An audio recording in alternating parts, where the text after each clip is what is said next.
over his homegoing earlier today, sadly, and it was real heartfelt. So I definitely wanted to jump right back in, and we're gonna do a little recap of that, and then we're gonna get back into what's going on out here in the streets. Yes, I am Jay Lava. I scour the internet so that you don't have to. This is the Keep It P podcast, and you know how we do. Let's get right on into it. Hold on, real quick. Okay, I'm now sharing some additional video coverage of Nolan Wells's homegoing celebration, and we are going to watch what his mother, Christine Wansley Wells, has to say. We thank you, Lord, for the beautiful 18 years that you blessed us with him. Thank you for the joy he brought not only to our family, but also to his friends and everyone in the community whose lives he touched.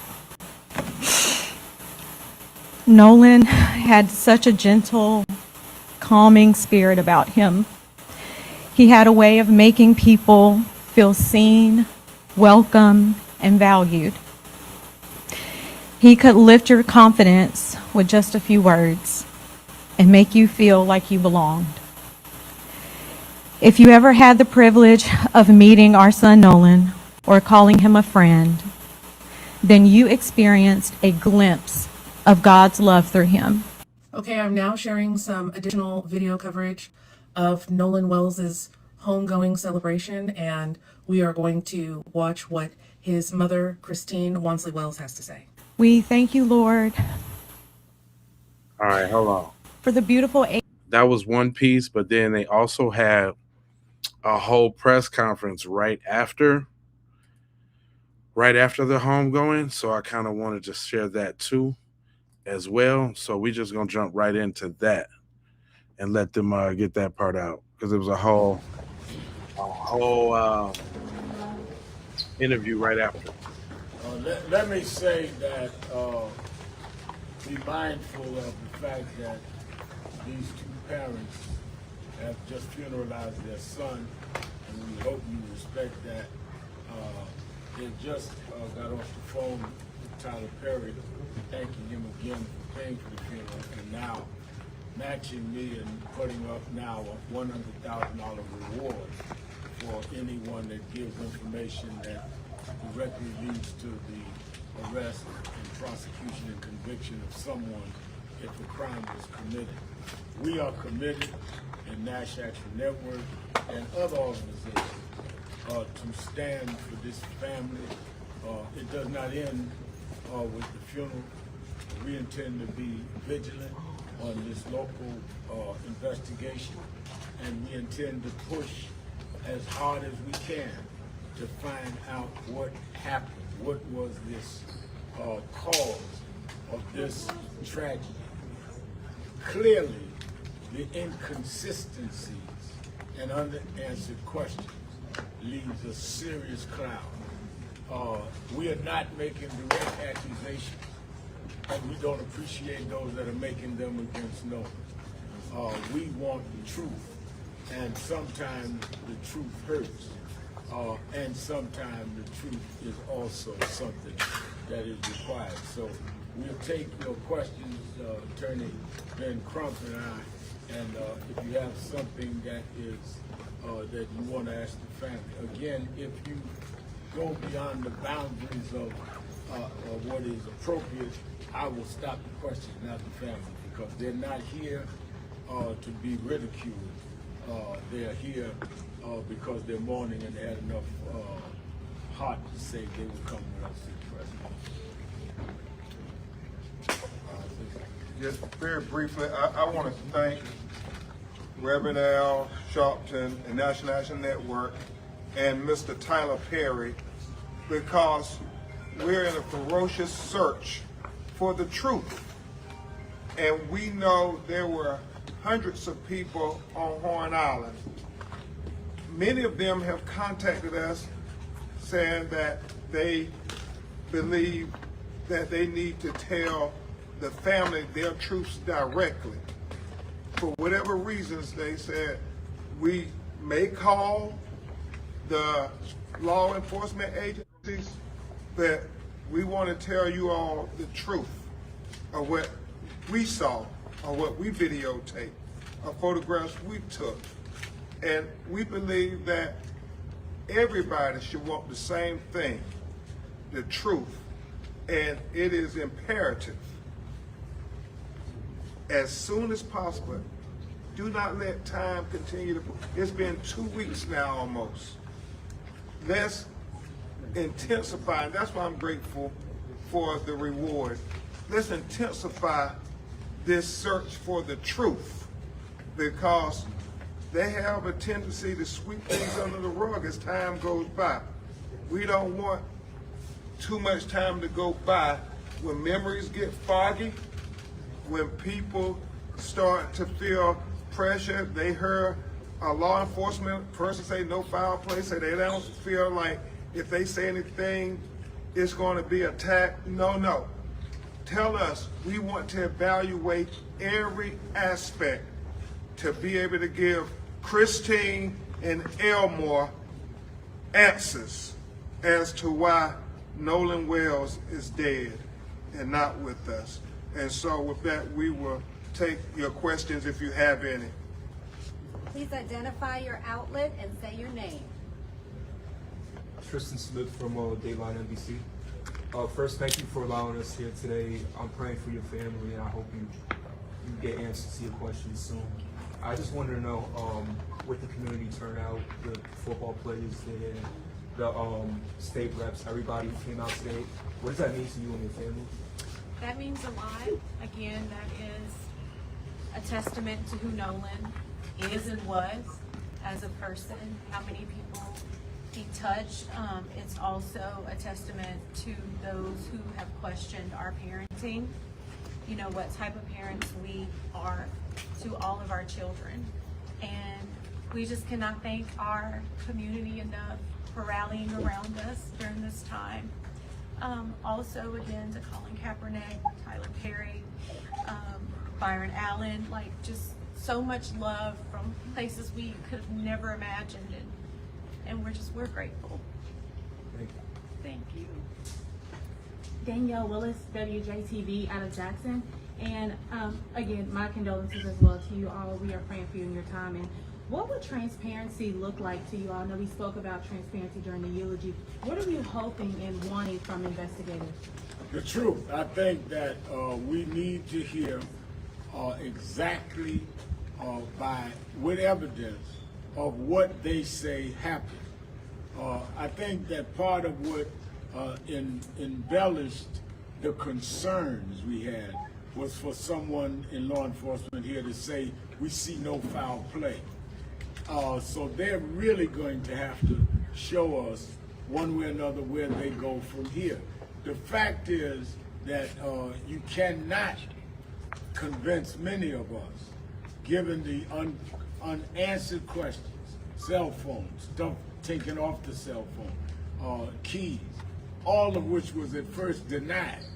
And no one turned, they did not come to the family. The family started missing him and searching for him. All of that does not add up. So what we would want to see is something that adds up to saying truth, not adds up to just some loosely connected story. The only thing I would add to Reverend Al's answer to your question, what is transparency to us? It is truly having a fair and impartial investigation, as if Nolan, the facts were reversed. It's inescapable. You know, people often talk about, you know, well, you all keep interjecting race. Well, y'all know in every situation that is a identifier when you're talking about matters. You know, we hear black on black crime. It's inescapable. And so we want to really be able to say to this family, but to America, it was a fair investigation. Everything they did had the roles been reversed racially, where they had 3 young black men and a white man died after being on the boat. You have his cell phone. Those are the things that we're searching for. Did you search their phones? You know, we talking about Nolan's phone. Those are the questions that transparency, the autopsy, you know, we waiting for it. It shouldn't take that long. We want those answers. And so transparency is giving complete equity to this family, a fair and thorough, impartial investigation where we know that due process was respected every step of the way. And many have questions, and so we are trying to be respectful and collaborative as much as we can. We will hope that they will give the same to us.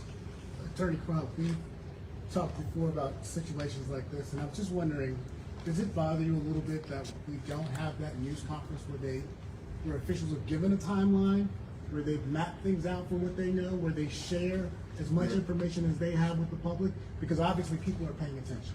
Yeah, you know, Ryan, it's always troublesome to all of us when these investigations just take forever.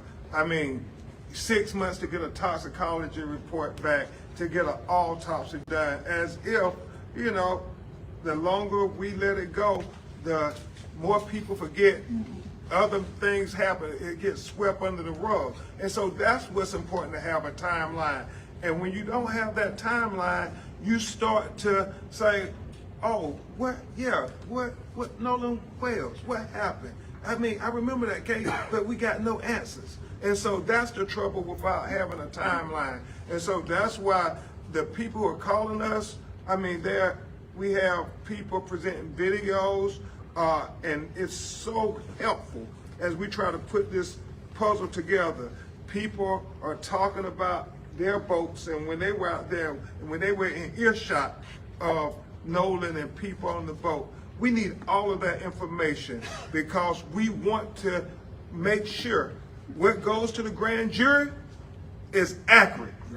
We know when it goes to the grand jury, we never will know what happened in that grand jury. That's why we're collecting the affidavits. Did this get presented to the grand jury? It's never lost on me. It's never lost on me. You can get an indictment on a ham sandwich in the grand jury if you want to. The question is, are you trying to get to the truth, or are you trying to help keep the truth hidden from us? And that's what we're fighting for. The last thing I would say is this, and it's important. You know, there are people who are presenting videos, photographs that may show Nolan was on the boat with the person, Katie. We got the fully vet that I respect so much what my mentor Reverend Al said up there. We're gonna go wherever the truth leads us. We want the truth, no matter who it implicates or exonerates. We want justice, no matter who it acquits or convicts. So we know they're telling two different stories. You know, the boys telling one story, Katie telling one story. What is the truth? One more question, just obviously Mom and Dad, thank you for doing this news conference with us, but so many people from the community, both black and white, showed up today. Coaches said that they would love to have your son be their son. When you hear men and teammates reflect on your son's life and the way they have, can you explain to us what that sounds like in your hearts?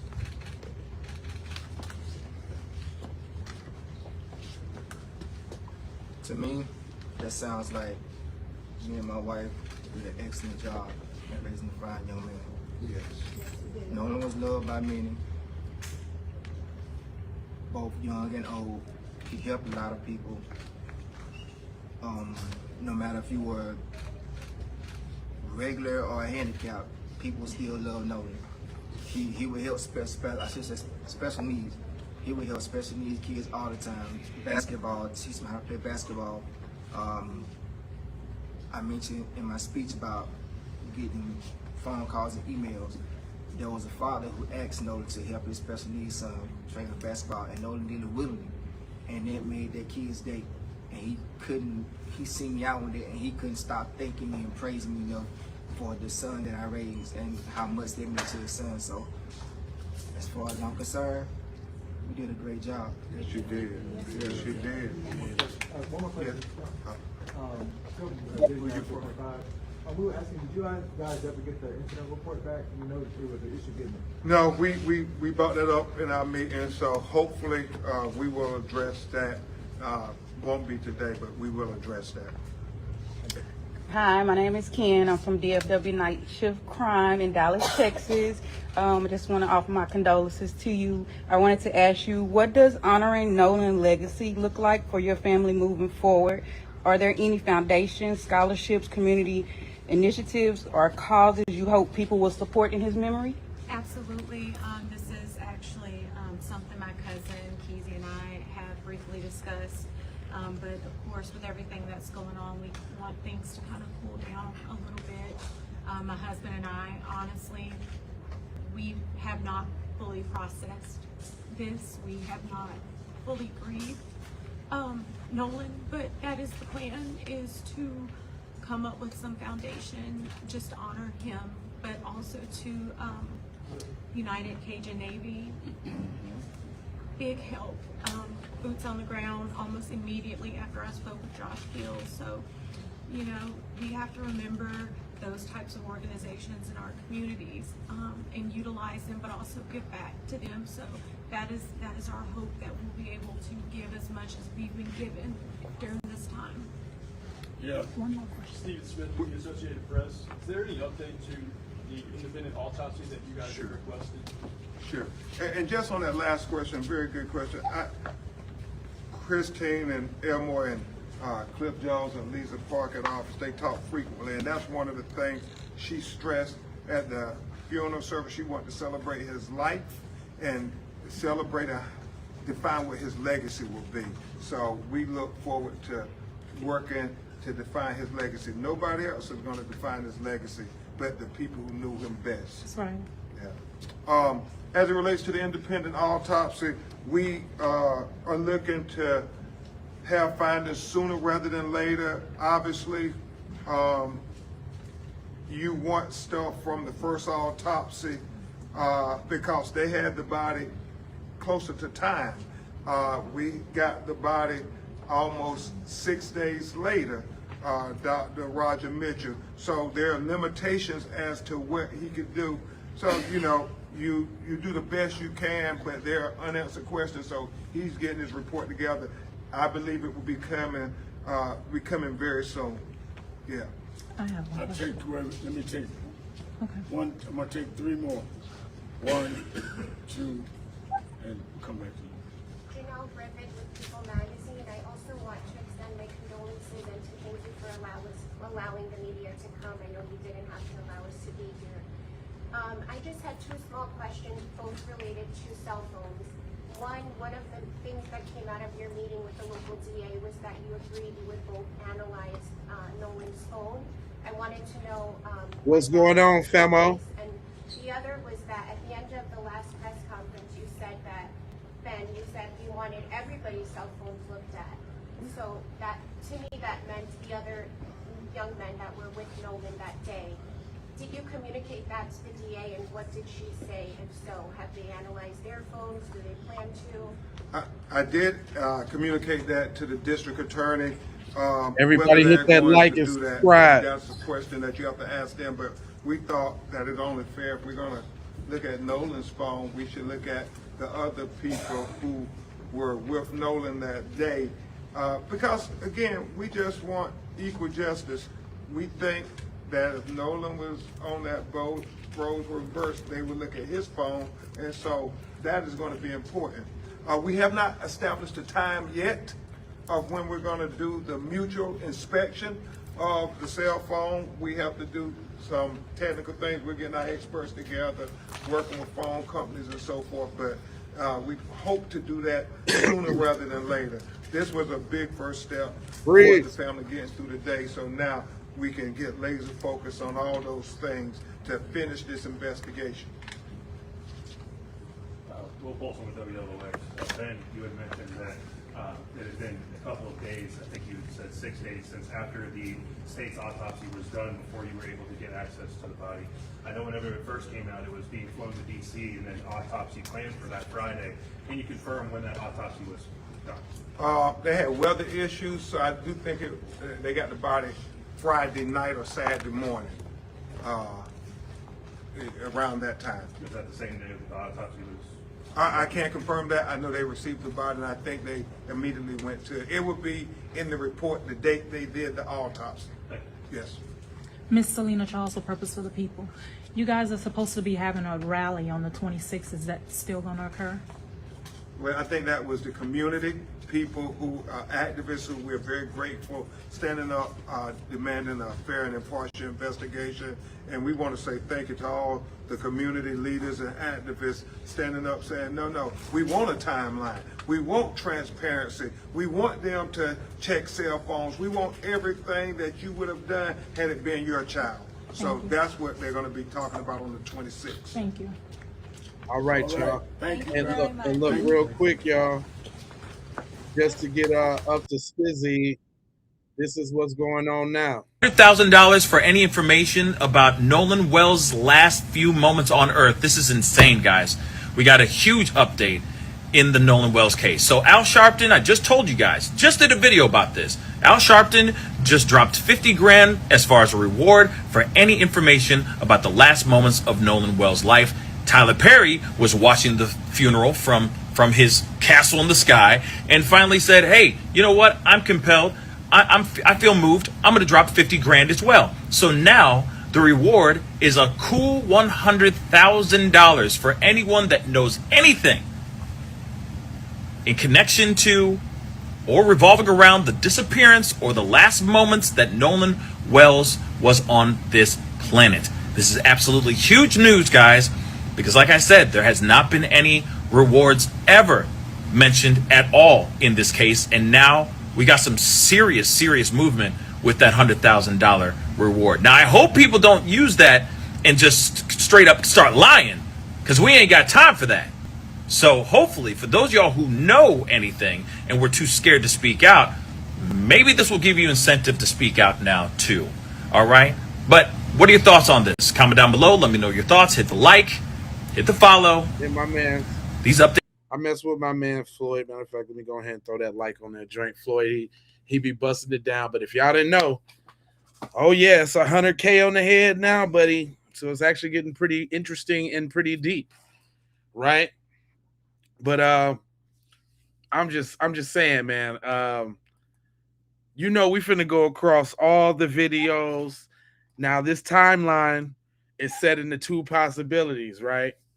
But just because of some of the things that I'll be seeing in the chat, I want to make sure that I explore all possibilities. So I gotta go swing around to my girl Kim. My girl Kim got a very good question. How do rituals work? I'm not sure how KKK rituals work. It's from my understanding that the KKK don't want a dead black boy's body, right? They want to murder. They want to kill the black kid in front of everybody, right? Which means if it is a KKK thing, the Friends had to drop him off alive to the KKK. The Friends would have never delivered him dead to the KKK, right? I mean, right? I don't know. Listen, say what you want about Kim, but what she's explaining, let me break down what she's explaining real quick. What she's explaining is that these is the same people that used to do lynchings. Lynchings ain't socially popular no more. But like I told y'all, that thirst, that initiation, that focus of energy and power on killing, basically, they have to come up with new ways of doing that. You know? So now we dealing with two different timelines, because now we got Katie involved, which we always suspected from the beginning. And then we got the homeboys involved. But like she said, maybe it wasn't their job to do the job. Maybe it was their job just to get him there. You know, when you think about back to when they said it was supposed to be other people on that boat, but at the last minute couldn't go for whatever reason, right? It's real strange. It's a lot going on here. But let me let her rock out though. Oh, about these fucking KKK. But what I'm reading is that they like to like all get around and like hang little black kids from trees and watch it because they're fucking psychos. What good would just delivering a dead kid to the KKK do? Like for their ritual, you know? So could it have been possible that Nolan was still alive at Fort Bayou and they just dropped him off at some random dock for the KKK to pick him up? Or, you know what I'm saying? I don't know. I still think something happened at the basketball. Hey, only reason I rock with her like that, man, because you know what? You can't rule out anything, though. And y'all over there in the chat, y'all don't understand why we come from where we come from and what we think about, because there's history beyond this thing. Right? There's history. Now, my man say that there was an aspect of the witnesses that we needed to pay attention to. Wait, today is Nolan's funeral and we got more information. This information right here I'm about to explain to y'all is going to explain everything that's been going on with this misinformation. But on such a sad occasion, man, that funeral. Well, anyway, let's get to it. Pray for this mom, y'all. Now, y'all know how we've been getting stories left and right about the boys did this, the little daddy boat, the cousin on the run, all of that. Well, people from the town are telling us this is done purposely to muddy the waters and confuse us as to what's going on. Yeah. This person that came out, this witness said that the people who are close to the boat altercations know exactly what's going on. So to try to divert it, they are coming up with a million different stories just to throw us off and make it to where we can't even prosecute nobody. But it ain't gonna work, but it gets worse. I'm even hearing Nolan, they even had his wallet. Like keys, phone, and wallet. What the hell was he supposed to do? Like I always said, them boys know something, because if they didn't know anything, it wouldn't be a reason to even lawyer up. God bless the funeral for Nolan Wells today. But this is foul and I don't like it. What if I told you? Wait, today. You know what I'm saying? Now, just a little history for those that don't know. The reason why I call Shorty the devil, and hold on, let me show you her face, because you know how I do. I want y'all to have an accurate depiction of these people that we talking about. So we talking about the medical examiner, young Stacy. Damn devils. Devil. Yeah, damn devil. Yeah, but we talking about the medical examiner, Stacy Turner. And this is what she is responsible for. This is the reason why that they have an independent autopsy. So I know there's been a lot that's circulating that's being said about Dr. Stacy Turner, who is the Mississippi State medical examiner. Thank you. And so she is the person who would be dealing with Nolan Wells' body. And this is the reason why it's being said the Wansley Wells family wanted a independent medical examiner to look at Nolan's body. And so I'm going to read you a little bit about her. Okay, so you have a better idea of who she is and what's going on as far as she's concerned. Dr. Stacy Turner is Mississippi's chief medical examiner, overseeing death investigations for the state, not just Jackson County. She holds a powerful position. Her rulings can determine whether police-involved deaths are investigated as crimes. Very key issue here in what the family is seeking, for this to be investigated as a crime. And of course, if she rules it as not a crime, then it'll be dismissed and the state will not care how much of a protest everybody is making. Let me tell you about some of her rulings. The Damian Cameron case. In 2021, 29-year-old Damian Cameron, a black man, died after a struggle with Rankin County Sheriff's deputies. Witnesses described two deputies kneeling on his neck for more than 10 minutes. His face was swollen. Do that sound familiar, Derek Chauvin? Do that sound familiar? Swollen and bloodied with signs of internal bleeding in his neck. Dr. Turner's ruling.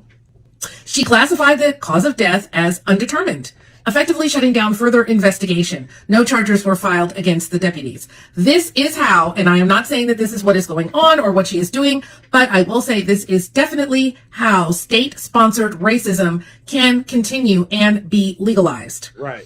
All right. What experts say about the Damian Cameron case. 3 separate independent forensic pathologists reviewed the case at the request of the New York Times and Mississippi Today, and all 3 concluded that it should have been ruled a homicide. Dr. Michael Baden, you may have heard of him. I've been following him for 20 years. He's extremely famous. He is requested all over the world for forensic examinations. All right. Hey, that's the dude that used to do them HBO special documentaries on all the people. He real dope. But this is the thing, though.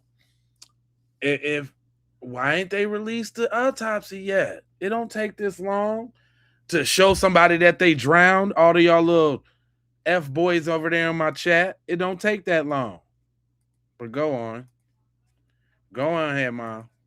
He also did performed the George Floyd autopsy, said this person died of asphyxia, which is asphyxiation, which is strangulation, choking, blockage of the airway, because of neck compression. There's really nothing undetermined about it.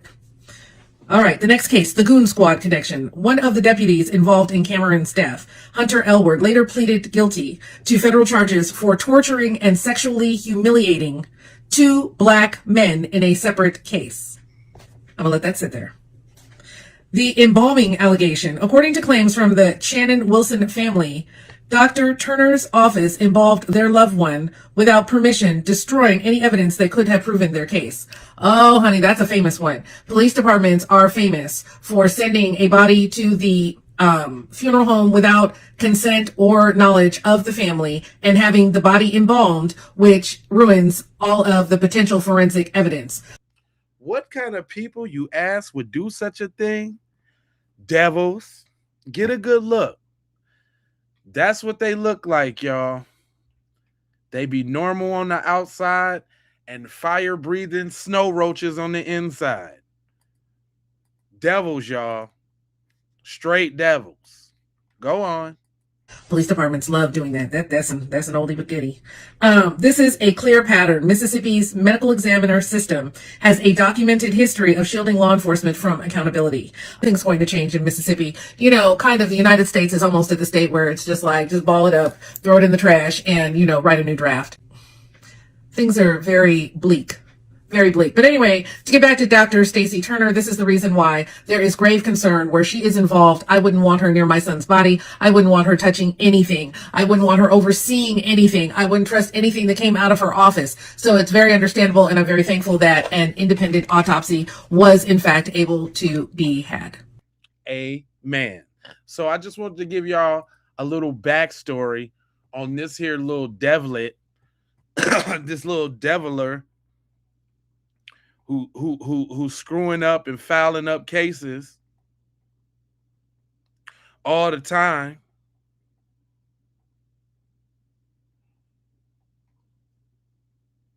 Yeah, that's y'all. Yo, what? Yeah, that's you. That's your peoples right there. Get a good look. And I'm only doing this so that, you know, when all of these names start to get thrown around, everybody will start putting the faces with the names. Now, there has been 2 roads with this here whole thing, right? Ooh, and listen, y'all, there's something funny, because I was just about to play a video that I had in the archives, and look at this. It's been taken down. I'm telling y'all, it's getting spooky. It's getting real spooky.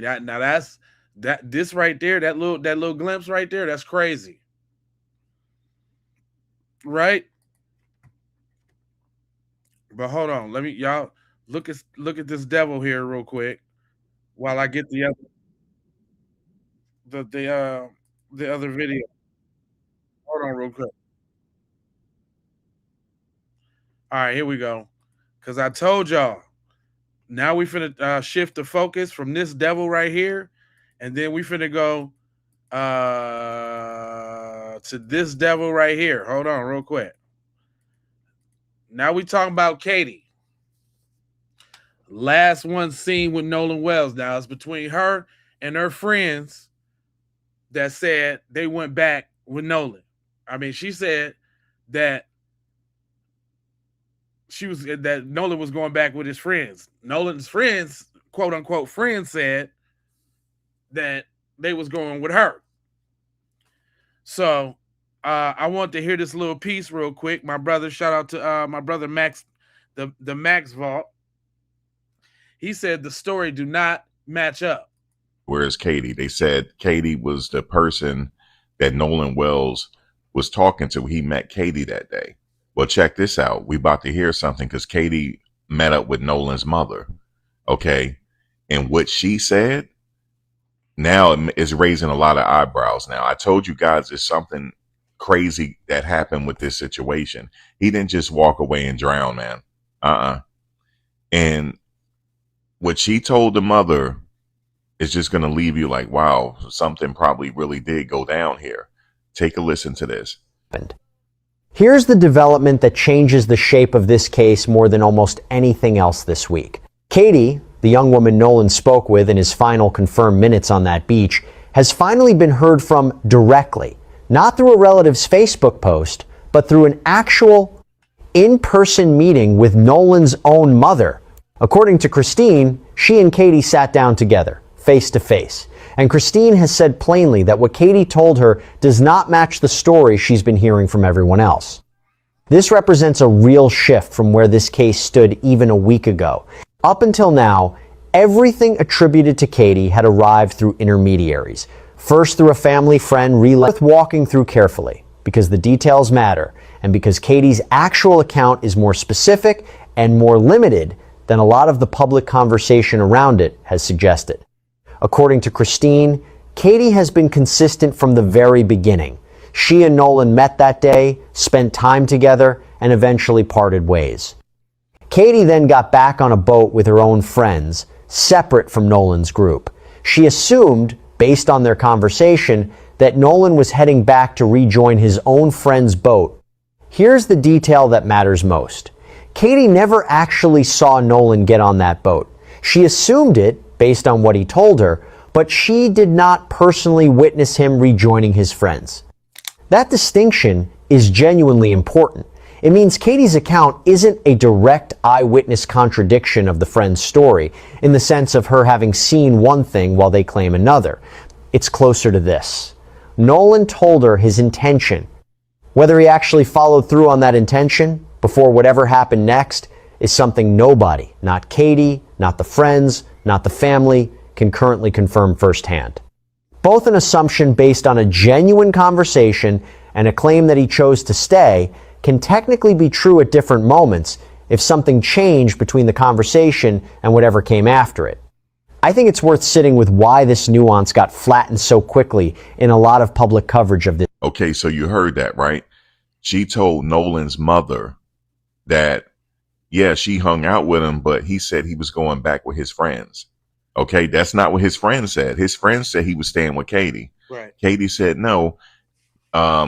His plans were to go back with his friends, even though she didn't see him get on the boat. She said she left with her friends. She's honest. She said, I didn't see him get on a boat, but he said that he was going back with his friends. Okay, that completely contradicts what they were saying. They said they left him because they were having boat trouble. Okay, it's a complete contradiction. And here's the thing, they lawyered up. Understand that people say you have to lawyer up just because, listen, there was no reason to lawyer up if you left and you left him behind and he went with someone else. You should be helping with the investigation. No, there's a contradiction to this story. You know why there's a contradiction to this story? Because something is not right. Yes, indeed. I know a lot of people tried to gaslight, and I understand from the comment section perspective, there's people there that's not real. And they had a whole big thing on this, on why that's the case on the internet. They send bot farms people away. Oh, you talking about like what's going on in my chat right now? I know what my senses are telling me. Because are you talking about the ones that's in my chat right now? The bots in my chat that's saying stuff right now? You talking about them? You know what? I ain't get to do it on Nolan's funeral, but I got something for y'all. This is what y'all need to be worried about. Y'all over here in my chat But this show, folks, this the kind of crime that y'all people do. Damn! What? What did he say? What is the snow roaches doing this time? Damn! Y'all over here in my chat right now, and y'all could go be making a space right now about this. Y'all got an epidemic in your community, man. Y'all need to say them cheering, man. They ain't even safe at home. You over here talking about Nolan this and Nolan that, talking about Carmelo this and man, what about this scourge in y'all community? What about that? Can somebody answer me why this is going on?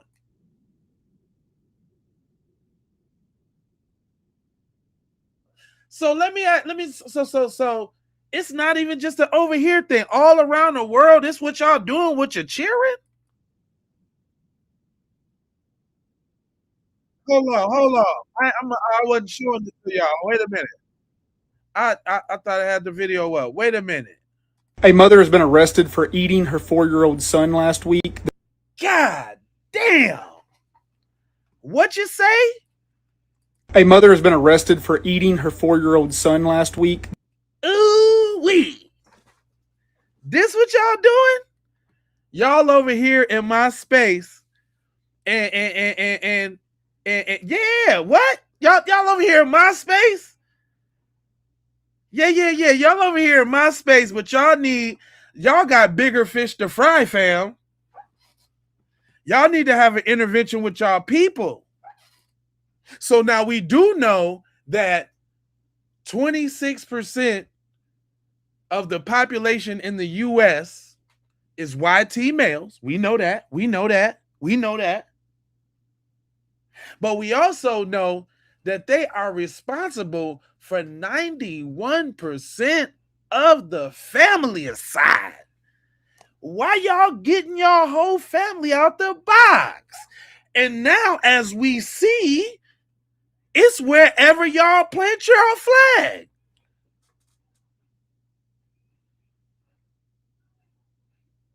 Y'all wiped out all the indigenous people over there in Australia. That's y'all, fam. What's up, Queen? That's y'all. Fam, this ain't us. Okay, black on black crime, cool. You know, what you call us, thieves, we're lazy. Alright. But we ain't doing this though. A mother has been arrested for eating her 4-year-old son last. Damn! We ain't doing that. Last week, this happened in Australia. So as of 8 days ago, this is the photo of the mom and the son. Their faces are blurred out and their identities are still hidden right now because the investigation is ongoing. Revealing the mother would reveal the child, most likely, especially with social media today. Turns out the mom had a pretty clean record except for like a few drunk driving incidents that happened like years ago, long time. And you hear what he just said? This is why y'all ain't never gonna get y'all community fixed, because y'all lionize y'all degenerates. This lady that sat up here and chewed on her only begotten son. She didn't turn her only begotten son into Chick-fil-A nuggets. And you heard what she said? She's pretty much a good person. She only got a couple DUIs. What? Huh? What you say? Y'all lie. And listen, this is news from over there or wherever it's at. But you notice how the news always gets on code with their little white killers. And she just had a little DUI. But she ate her son, though. You don't think that's worth a little demonization? Just a tag? We just gonna sweep the whole reason for the article under the rug. A few drunk driving incidents that happened like But that's it. Pretty clean record, except for like She had a pretty clean. Look, how do you speak positively about somebody who just nibbled on a toddler? How does this happen? Is this y'all? Is this y'all? This is why I show y'all as devils. This is why. Because guess what? We ain't doing none of that. Ain't nobody nibbling on shorties, fam. All of y'all, all y'all, every last one of y'all.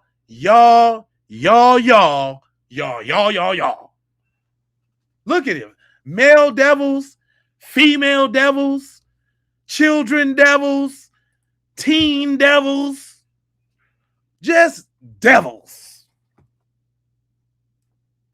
But y'all want to be over here in my chat, though. But y'all want to be over here.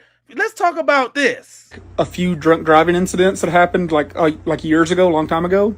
I mean, it was just other than the fact that she nibbles on her, that she cooked her son, other than the fact that she made her son a stew, other than the fact that she made Caucasian gumbo, she only had a few DWIs.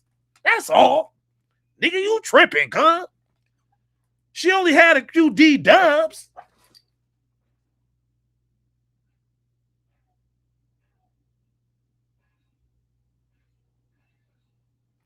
Oh, I'm just waiting for the Twitter fingers and all the justification. I don't see y'all punks typing right now. Because soon as y'all go make a space about this stuff right here, then I'll be in your chat. Isn't it strange, y'all? We don't never see no lives or nothing like this about this. When is the group of the Caucasian Mayo Mafia going to congregate and get together and talk about the scourge of touchy-feely and now cannibalism? So was it far-fetched that we think that Nolan was a part of some sort of KKK ritual? This is y'all culture right now today. This ain't slavery time. This ain't Jim Crow time.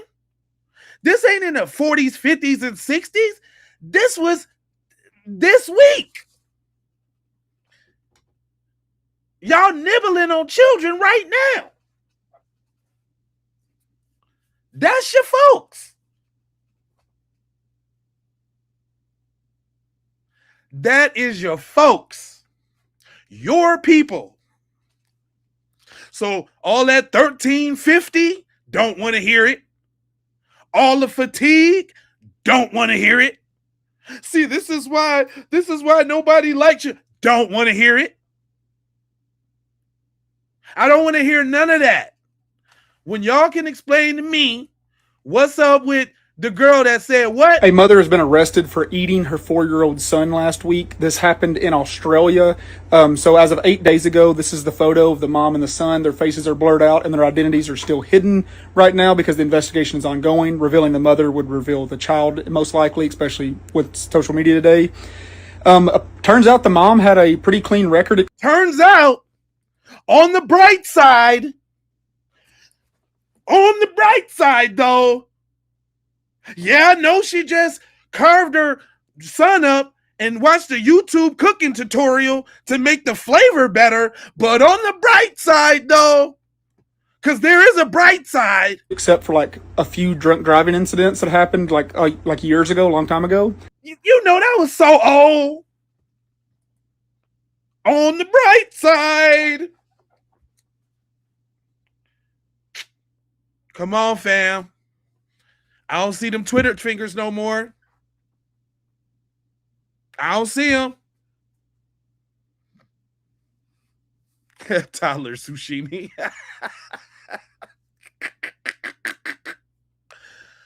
Oh, God. Are you scanerious? On the bright side, she only had a few DWI though. Other than that, she's a swell gal. That's what y'all doing? And Australia is all white. You can't say it's a smear of black nothing there because y'all wiped all the Tasmanians out. It ain't no niggas there. Who you gonna blame? It ain't no niggas there.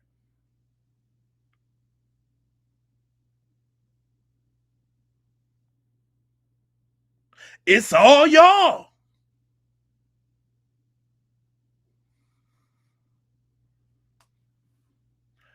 I hate white people who eat their children.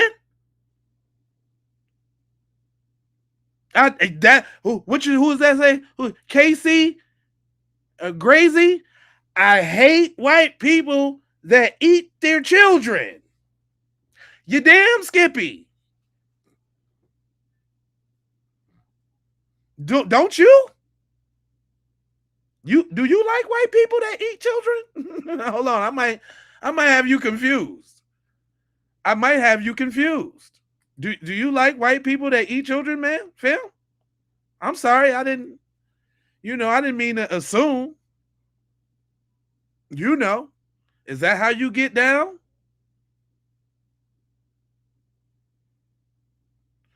Huh? I'm just saying, I mean, if that's how you get down, brother. But go, we ain't even got past the first part of him telling us what she did and simultaneously letting us know it's okay. That's just what we do. But 18 months ago, they're not releasing all the details yet. 18 months ago, Child Services was contacted about the pair. More details have not been released yet, so you're probably about to hear a lot about this and a bunch of true crime stuff. But she called the police. Why is it that it's only y'all folks on the true crime stuff? If black people commit all the crimes, why do y'all have a whole network showing all the shit that y'all done did? Why is that? Huh? Hello? McFlizzle, hello? Anybody there? Twitter fingers. Texter Dexters. Where you at? Toddler. The other white meat. That's what y'all on?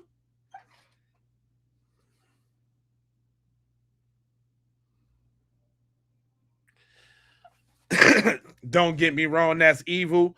But what y'all do? But the brighter side, he one of them right there. Who is that? Jeremy Logan in the comment section just said, yeah, that's evil and all, but you know what you guys do. You are a devil, bro.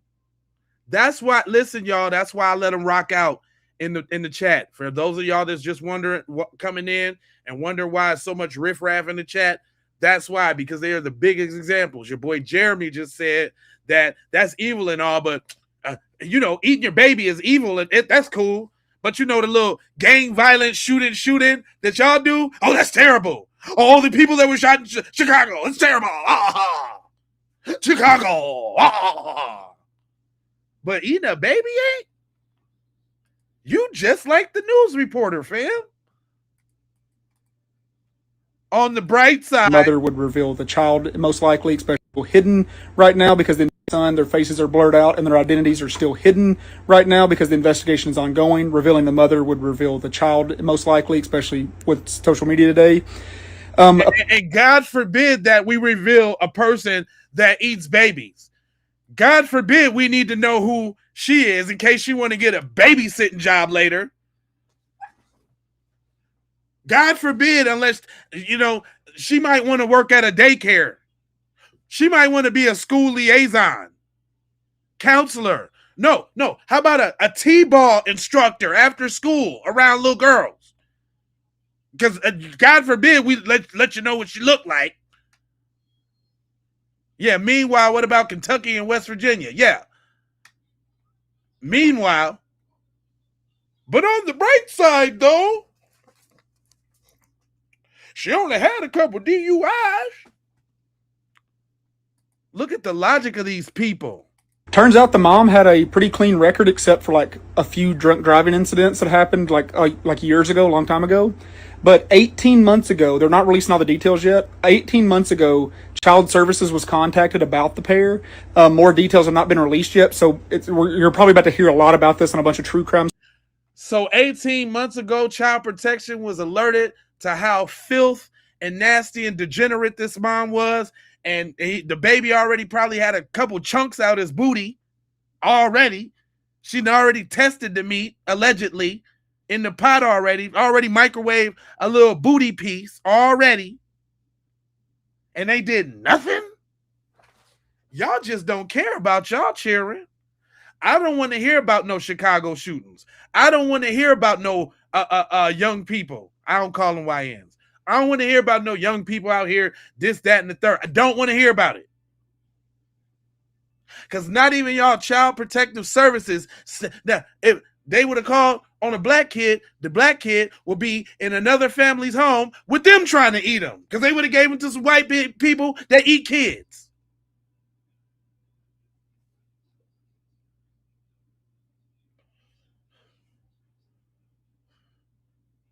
Yeah, they tried to sweep that under the rug. You damn skippy, they did. You damn skippy, they did. At the child's expense. You guys are despicable.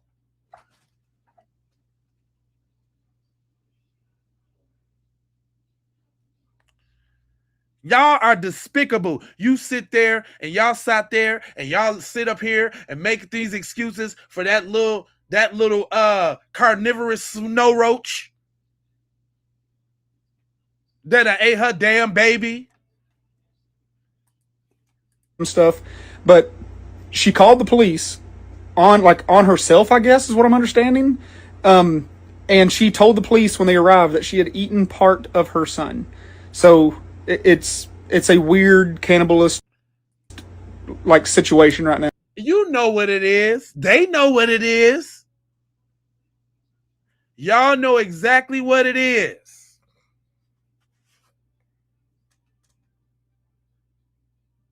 Y'all know exactly what it is. Y'all know what y'all eating. So since family side for YT males in this country is 91%, who got the other 9%? I told y'all, listen now. I'm going to tell y'all, and I'm going to tell you again. Them lynchings didn't go nowhere, y'all. They still had to figure out how to torture and how to saute some black meat. And no, it ain't no fun when you do it by yourself. It's got to be a group sport. That's why we seeing all of these hangings, because it got to be a whole bunch of them there. Not only to be there, but to take pictures and all that. It's in their blood, in their DNA. Look, let me tell y'all something. Let me pose y'all a question, y'all, for the people that's following and paying attention. I'm gonna pose this question to you real quick. Here, let me look in your little optical retinas real quick, so you can get what I'm saying. If slavery and the traumas from slavery is passed down to us through DNA, that's been proven. Is savagery and devilishness, chaos, mayhem, is that passed down through their DNA too? It's looking that way. I'm asking for one of my friends.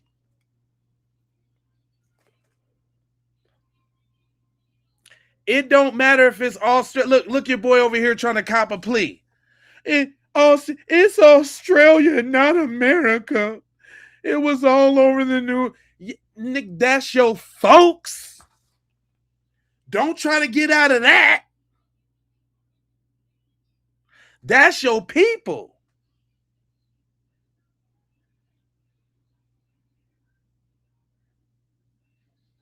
Oh, I'm a clown for that, Jeremy? Nah, that one hurt.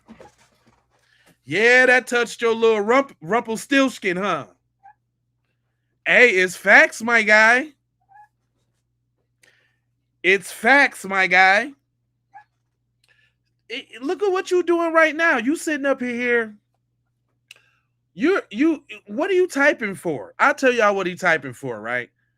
He has the delusion of grandeur to think that he could come to a black space and say some things in the chat and have everybody crushed by the mighty wit and the gall of a white guy.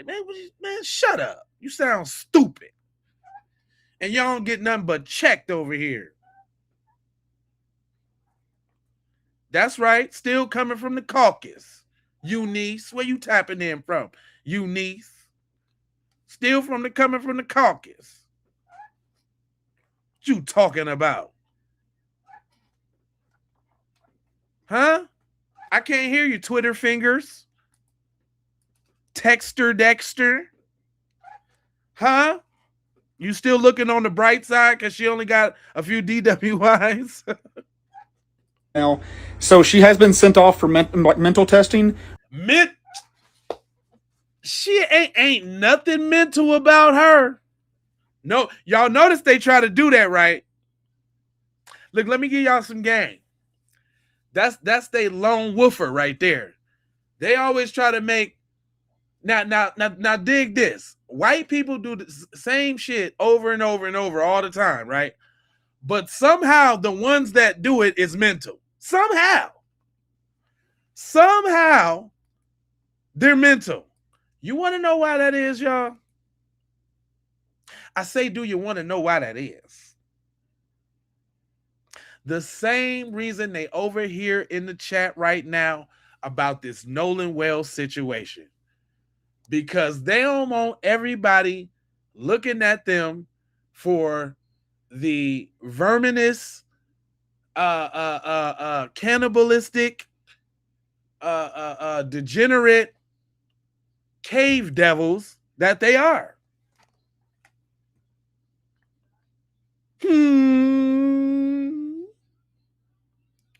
They don't want the cave devilness is being exposed, right?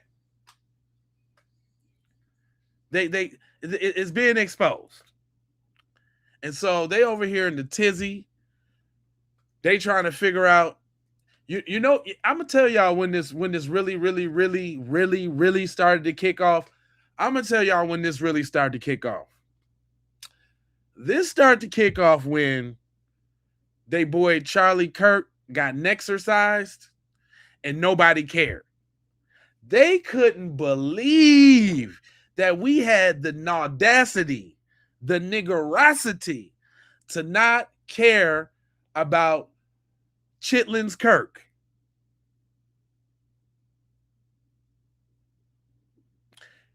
They start, if y'all notice, man, they've been on a they've been on a decline, y'all, ever since nobody was having any sympathy. Because let's keep it real, you know, up until a certain point, you know what I'm saying, black people was with the identity politics, and you know what I'm saying, when they go low, we go high, and you know, man, you don't want to make fun of nobody deaf, man. That ain't cool, man. You know what I'm saying, on some moral. Man, that all changed when they little buddy croaked. When they little buddy kicked the bucket. When he got caught talking out the side of his neck.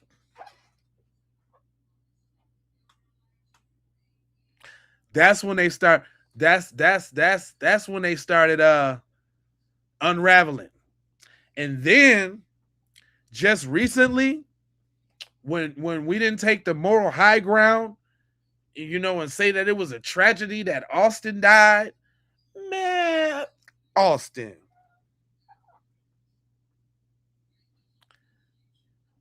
We was like, man, and cuz Austin who?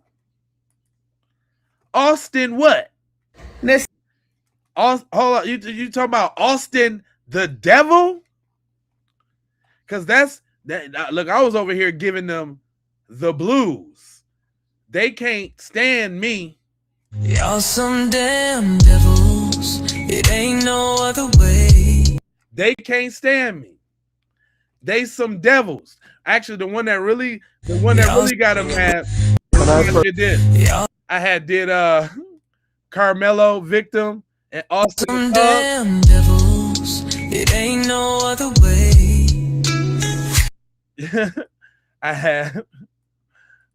had put the angel wings behind Carmelo and put Austin in the thug category, the devil category. Yeah, we talking like that. Yeah, Carol. Yeah, we doing it like that. You're sick, dude. Shut up, Carol. Do you remember the Austin challenge, Carol? Huh? You remember that? We wasn't even getting with y'all glamour back then. We was letting y'all slide back then. You remember the Austin challenge, Carol? Huh? Huh? You remember the George Floyd challenge, Carol? Huh? Grown-ass devil white men, little devil teen white men, putting knees on necks, laying in the ground with Skittles and Arizona tea. You remember that? Yeah, before you trolls start, hit that like button. It's free. You remember that? Because I'm gonna go a couple rounds with you.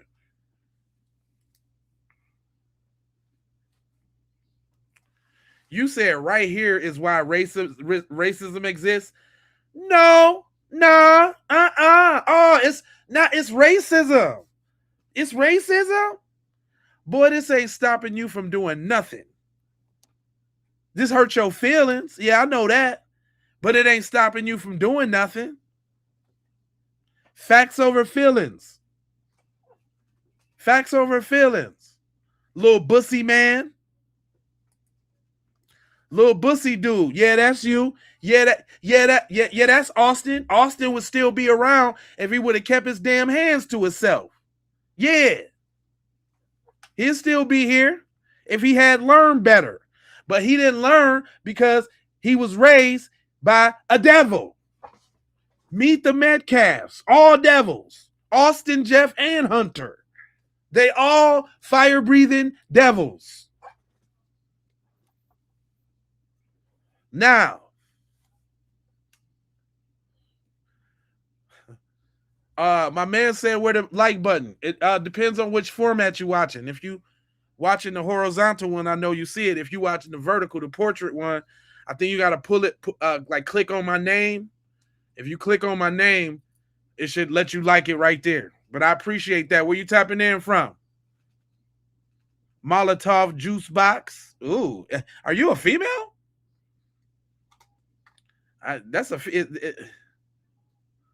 He said, where's the love button? Like, where's the love button? I didn't even read that right. My bad. But I appreciate the love, though. Straight up, though. This what I'm saying, though.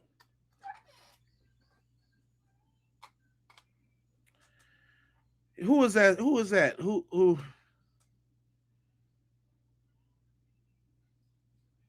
Corey Combat?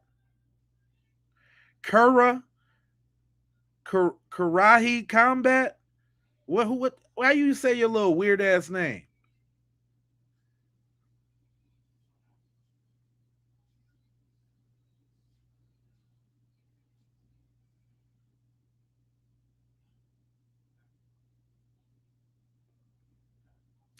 I'm rambling and I don't make sense, Alex.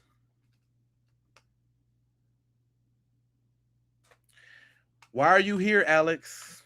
Ask yourselves that. What kind of dweebs do y'all gotta be to be in somebody's chat and say some stuff like it really matters? Cheers, mate. Where you from? Overseas? I know what that means when you say cheers. Where you from? Where you from right now? Where you tapping in from? Molotov Juice Box.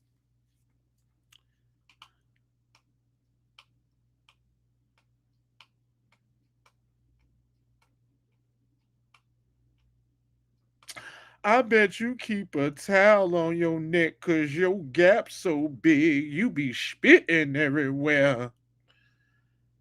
That was too long and drawn out. Stop trying to Jones. That ain't something for you, homeboy. That ain't something you could do. Who is that? Terrence?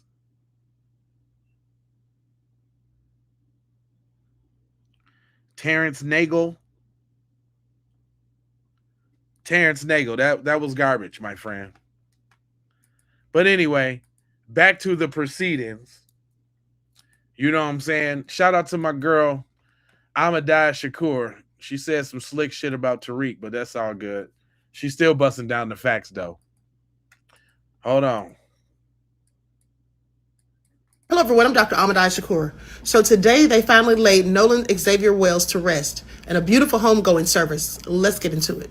Nolan's parents really showed their resilience. They showed courage and strength, even though they're going through all of this grief and they're still trying to fight for justice for their son amid all of the hate that has been exhibited towards them just because people want to be nefarious. These people have not done anything other than try to get justice for their sons. And then, you know, I was thinking about how News Nation, the lady Katie that had Teslin Figaro and Officer Tatum on there, when the caption or the headline was tell Nolan's family, and this was basically Officer Tatum, these were his words, but Katie used them as the headline, basically saying tell Nolan's parents to stop interjecting race into the situation. That's interesting because his parents have never said that it was about race. In fact, they said that they hoped, they didn't want to think that it was about race. Okay, so please pay attention. You know, the people that are making this about race and who've made it about race since day one are the hateful minions. You know, the ones that are sending them the hate mail. The ones that are saying that this woman didn't care about her son and that basically this was a whole grift. The people have said so many, you know, racist and disparaging things. Those people, okay, they're the ones that made this about race. His parents never did. Alicia, okay, and they try to blame it on Ben Crump and Al Sharpton. They didn't make it about race either because they both said the same thing. We don't know if it was about race, but we can't discount that it could have been. That's what they said. But, you know, devils who don't like people who look like me, they'll always try to reverse the roles. Every accusation is always a confession. Please pay attention. Yeah. And also, as they tried to say that Ben Crump and Al Sharpton are just trying to get paid off of this, first of all, there has been no lawsuit filed so that Crump would get any money. Also, Al Sharpton said he doesn't get paid for these things.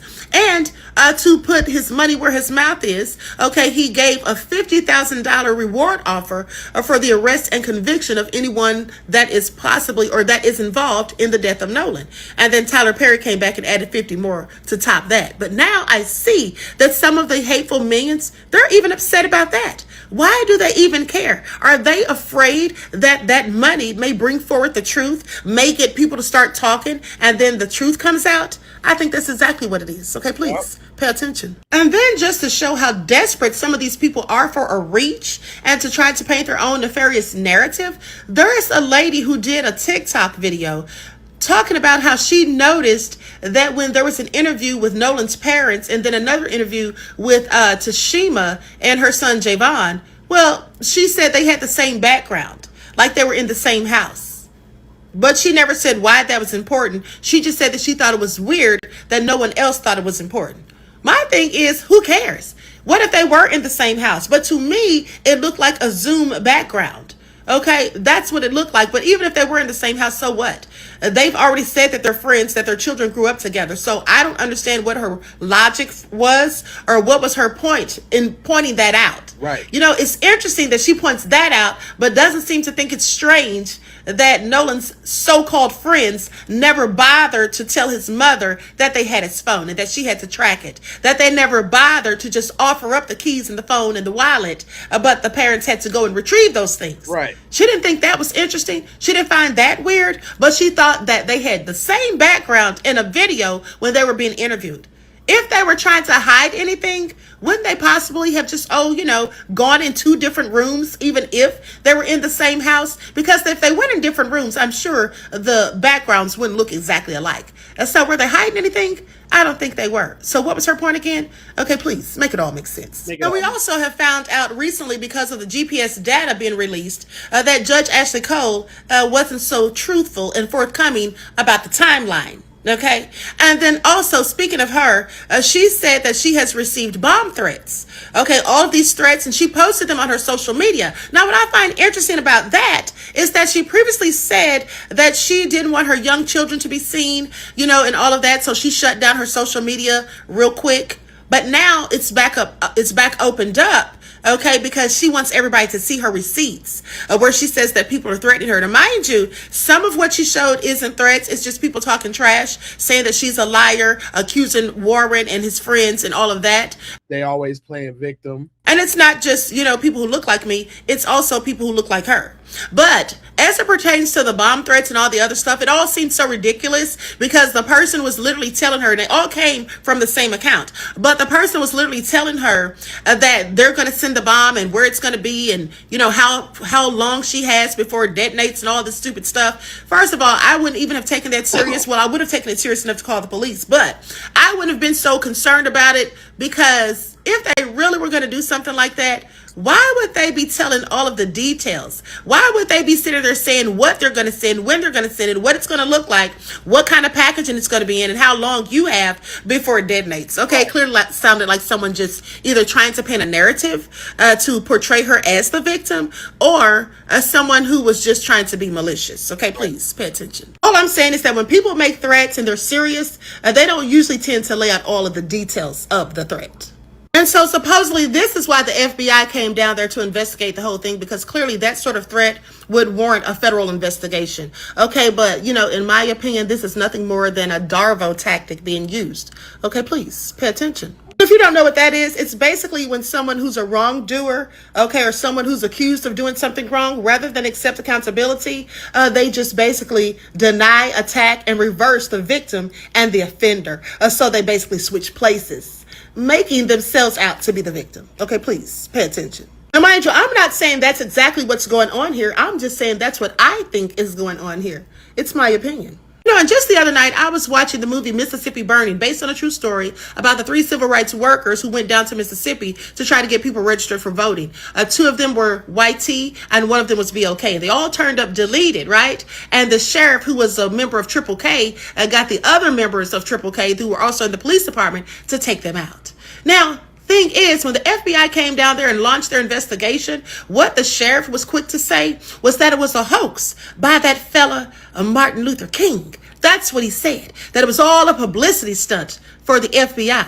Okay, so basically calling it a hoax and saying it wasn't real. And isn't that the same thing that they said about Nolan's case? There were some of the minions out here saying that it was a psyop, saying that it was crisis actors, that it wasn't real. So I said all that to say this. These people who hate on us just because of who we are and what we look like, even though we've not done anything to them collectively, at the end of the day, they are their ancestors. And I'm not talking about the good white folk. I'm talking about the minions, okay? Y'all know. Hey, I was just talking about that. Remember I just said about their ancestors? I told y'all it's the cat's out the bag, man. They can't get away from it. It's in them. Exactly who I'm talking about. They are their ancestors. You see, nothing has changed. They were saying that back then in the 60s when they took out those civil rights workers. They wanted everybody to feel like, no, this is nothing to see here, folks. It's all just a hoax. It's a publicity stunt. It's not real. Why is the FBI here investigating us? Okay? It's the same way. And it's specifically the same way down there in Mississippi, in my opinion. Okay, please. Hey, nothing but the truth. Nothing but the truth, so help me. So look, there was some leaked audio that came out before. It was some leaked audio that came out before the actual before the press conference, and I'm gonna have to go back to Tish real quick because she said that this should have been revealed before the actual press conference came out. Here's something that's pretty wild. Of course, I cannot verify this 100%, but I'm going to play something for you. You're going to listen to it, and I'm curious. My question is, did this woman give any other identifying ID? Was there more to the conversation maybe that we just aren't privy to? But did she legit call up and just say, I'm so-and-so from this place, and they just gave her information on the investigation? This is Penelope. I'm with Folded News. I spoke with the sheriff about Nolan Wells. He stated to me that the body found on Horn Island is likely to be Nolan's. Has there been an official statement yet from the coroner confirming? No, there has not. The deceased that was found does match the description of Nolan Wells, as well as the clothing. There's no reason to believe it's not him, but just given the circumstances and the condition of the remains, we're doing a DNA test to confirm 100% that it is him. Were there signs of foul play or? Their autopsy will be conducted tomorrow morning, so I don't have any information as to that at this time. Okay, and do you know who? The autopsy will tell us those details. Anyway, this is the information that was leaked prior to the public announcement regarding Nolan's body being found. And y'all correct me if I'm wrong, but I do not believe prior to the official statement, the official press conference, that they are supposed to be giving information out to the public, much less people they have no idea are who they say they are. So this is really sus and seems very unprofessional. Here's something. Yeah, there's a lot going on. That right there says a lot. I don't know. Hey, man, I don't know, man. Yeah, but listen. Oh, excuse me. Stuff is coming out, and we can't leave no stone unturned. You know what I mean? And listen to this. I want to talk about this one interview with these so-called experts with your boy here. I think his name is Chris Cuomo. But I want you to hear this. I want y'all to hear this real quick. And this little punk governor talking about he don't know no facts about the case, but he know facts about the case. I've yet to see a fact or a piece of evidence that suggests any foul play. But if there is, I feel confident that the sheriff's office, the district attorney's office, the members at the Department of Public Safety that deal with these crimes, if there had been one, they will find it and they will do what is necessary. Well, if you don't know anything, why are you talking? Because it's starting to bubble up as important. And that's why we're covering now Cuomo Crime Time, and you can go get the podcast anywhere you get podcasts. It's free. Subscribe. We're taking on these kinds of cases and showing you the inside from the people who are pros in figuring this out as opposed to just peddling conspiracies. So, will the family of the dead 18-year-old, Nolan Wells, start getting answers about how exactly this happened? Nolan was the only black kid in his friend group of 5 who went out on the boat that July 4th. Does that matter? Nolan was also the only one who never returned. That obviously matters. His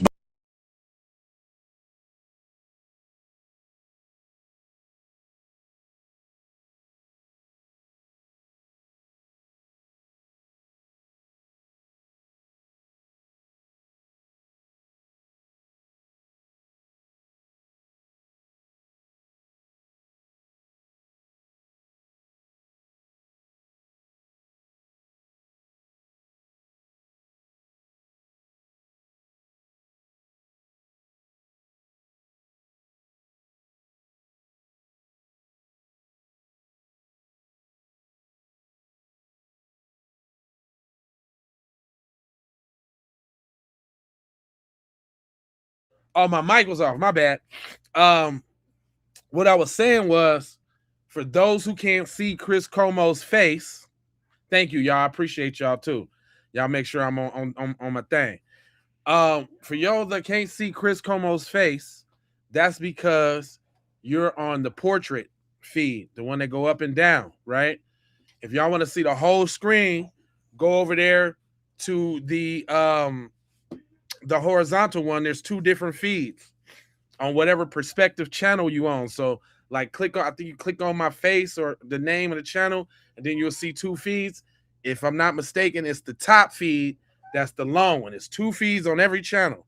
The top one is the long one. Plus you need to be on there too, because that's the one I need you on the long one. So y'all don't miss nothing. So if y'all need to switch over, everybody that needs to switch over, go ahead and switch over to the long one. You dig what I'm saying? That way you can see the full screen. But back to the regular scheduled program. Body was found 2 days after he was reported missing near the shoreline off Horn Island. Did he die in the water or did he die on land? That we're going to know.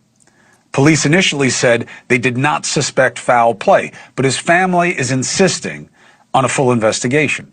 Yesterday, the DA met with Nolan's parents. Afterwards, the family said the case will be presented to a grand jury once the investigation is complete. Interesting. They also said Nolan's phone, which he didn't keep with him when he was separated from his friends, will undergo a forensic inspection from both state and the family's chosen experts. The family believes some of Nolan's messages may have been deleted. Why do they believe that? There's also been new audio released of the boys on the boat that afternoon. Does it mean anything? Let's get some answers. Let's bring in former FBI agent Jennifer Coffindaffer and civil rights attorney Ariva Martin. That's a name for your ass, ain't it? Coffindaffer? Jennifer Coffindaffer. Cherry, I sure will. Thanks for tapping in. Smash that like and subscribe so you don't miss none of these. We going in on them. But he said Coffindaffer. That one made me pause real quick. It's good to have you both. Jennifer, let's start with the nuts and bolts. The audio, does it advance understanding?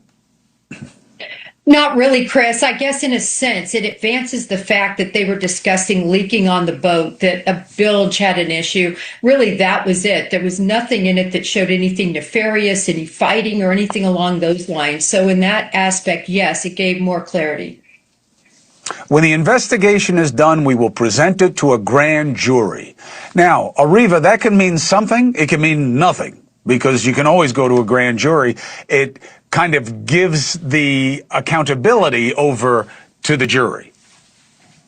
No, I think it's an important development, Chris, in this case. This case, basically, Nolan Wells died, and his death is a mystery to all of us at this point. And when you have a case of this nature, a suspicious murder, suspicious death, I shouldn't say murder because we don't know at this point, but a suspicious death, I think it's appropriate for this case to be submitted to a grand jury. And I believe the independent investigation that's happening with respect to the phone is appropriate, as well as this independent autopsy, which the family has also commissioned as well. Look, you got to look at Mississippi. You have to look at the history of racial terror in Mississippi, the history of African-American victims in a state like Mississippi. And I would concur with the family that they should have independent forensic evidence that is presented to a grand jury, because there is no trust that this family has in this law enforcement agency. You have the governor coming out making statements. You said yourself, Chris, if you don't know anything, why are you talking?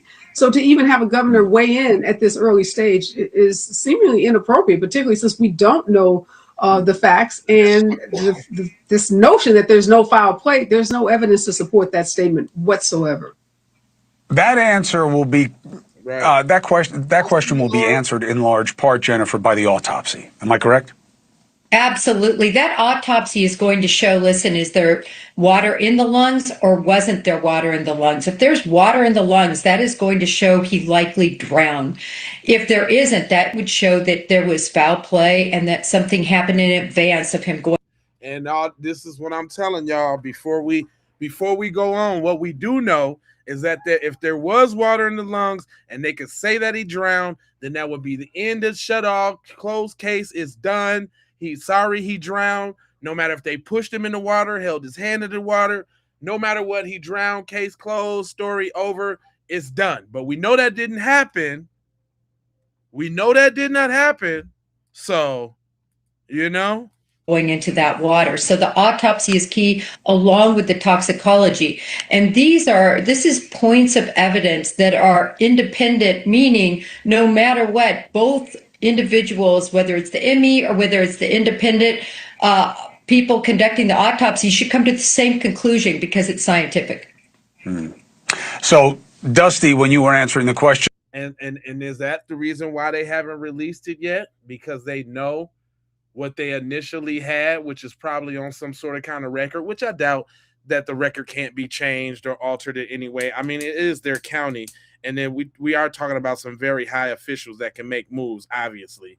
But why wouldn't y'all, how are they even allowed to wait for the other ones? And this, like somebody just said in the chat, it's been damn near 3 weeks now. No, we running up on 2 weeks though, for real. I think it's what, day 17. It's day 17 because it was day 16 yesterday, y'all. It's day 17 of the investigation, and we still ain't got the initial autopsy from the initial group. Why is that? The body been done left, everything's all over already. Why is that? said to me, what about the toxicology? Would that decide it? In truth, it goes with your answer. I'll give it to you, Ariva. If there's water in the lungs and the toxicology shows the presence of things, it might help explain why he drowned, but it's still a drowning. And if there's toxicology that's really high and there's no water in the lungs, then it could be suggestive of drugs, but it's what else the autopsy shows, right? Because you can be high and also have been strangled. You know what I mean? You got to see what the autopsy is. You can be intoxicated and still be pushed into water and drowned by other people. Yeah. So the drowning itself or water in the lungs is not going to be dispositive about whether a crime was committed in this case. We have to have the complete evidence. I want to know what those friends know. We've been getting these shifting narratives, Chris, about what happened that day. Did he stay behind with the girl? Was the girl even on the island? There's some accounts that the girl left the island and wasn't on the island with Nolan Wells. What did his friends know? When did they come forward with the information that they did have access to? So I don't think water in the lungs alone, or even whatever we learn from this toxicology report alone, is going to give us all the answers this family and this community deserve.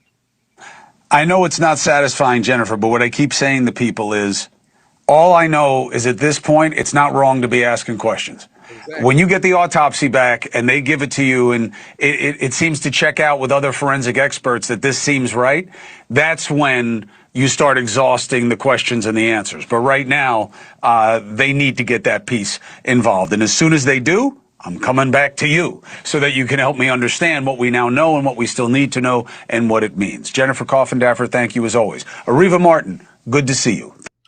I thought that was interesting, though, because, you know, y'all kind of see how a quote unquote news organization talks when they actually able to talk on some realness, you know, like unbiased opinion, right? Not saying Chris Cuomo by any means is any saint or anything like that, but you just see how the language is just quite different when it's not on such a corporate setting. You know what I mean? Now, in addition to the other ways, because we know that there's two things that we can hit on. I did want, because Shorty, shout out to Amiri. Amiri broke it down, and she touched on something that I thought was funny about his black friends, so to speak, right? She said Javon shared he was blocked from getting on the boat with Nolan. And this is something that I had went into earlier when I was like, you know, there was some people that was supposed to get on that boat but did not, right? And let's make sure we all up to speed. Because as of right now, there's two ways this could have went. Either he could have got done in from his friends, or he could have got left to get done in by Katie and her people. Are we in agreement with that? I'm talking to my chat. I'm talking to my people. Are we in agreement with that? that now there's two possibilities on which way this could have went, right? And we just dealing from the island, because it's either he got left or he made it off, right? It's only one or two, right? Either he left the island or he made it, or he stayed, right? It's one of the two. So if he left the island, then that's on the homeboys and what they did, right? If he stayed on the island, well, now we got to be looking at Katie funny, right? Is that where we at? Eunice, that's she with me. Eunice is with me. I just want to make sure we get in a clear account, because now that we've been introduced to new information, there's two possibilities, and it's all starting from whether he left that island or not. Because if he didn't leave the island, then that means the picture is not of that night, and that ain't Nolan, and he ain't get beat up and all of that. I won't go that far, but I'm just saying, at least the other things that we know, though, it's only one or two ways.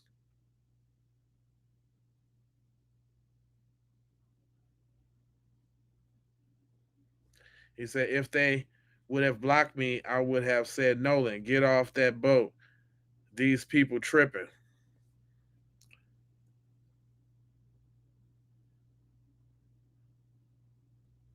Diggory Pat. He said, exactly. If there are images of him after the boys were towed away, it would be hard to say they heard him on the island. Right. Right? Because it's only one or two things. Either he got off the island or he did not get off the island. If he got off the island, then they fabricated all of that story and they really did him in like they said they did him in. If he stayed on the island and they left, that don't let them off the hook. That don't let them off the hook, but that does say that they are more likely not the ones that inflicted the actual harm. That don't mean that they not complicit. That don't mean that they didn't serve Nolan up on a platter to them folks, because like we said, Javon shared that he was blocked from getting on the boat with Nolan. Hold on. Let me let her cook out real quick. I think the worst thing that has happened in this case with people that have spoken out so far is that Javon did an interview on TMZ, and his mother and Javon did an interview together, I think on the Laura Coates show. Yep. That second interview on the Laura Coates show is not going away. In fact, it is being widely discussed today that people are turning their attention not just to Javon, but the manner in which the interview was conducted. Yep. People have slowed down the video and they questioned some of Javon's mother's actions. Yep. And the interview gives the impression that she was limiting Javon in what he should answer to. And when she herself was speaking, she elaborated on how she got the phone and that Wyatt had to get up and go get the phone from his truck. But she was limiting Javon on what he should say. So she elaborated and told us they took 15 minutes to get the phone, and did you have to walk back to Horn Island or go back to Horn Island to get it? But I noticed she wanted to limit Javon to either she answered for him and said, well, he doesn't have anything else to tell me, which is very strange. And I said that day. And they slowed down the video, and people believe they see that when Javon was asked, when did you last see him, etc., she nudged him to get him to shorten or end his sentence. Yeah. Now, even without the nudging, it was very problematic that she said, well, he doesn't have anything else to tell me. That in itself was strange, but it's not going away. And I really feel badly for the Wells family, because clearly the people who said out loud that took Nolan to Horn Island several times on helping with what happened to their son. But I think the worst thing that could happen right now is to find out that Javon and or Javon's mother knows more than they're saying, and that she is trying to silence her son from speaking the truth. You let me know your thoughts.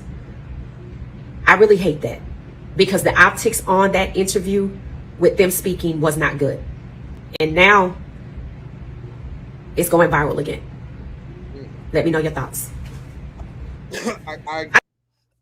I agree with that. Not saying that the little dude, but we got to consider that these people got to live in that town.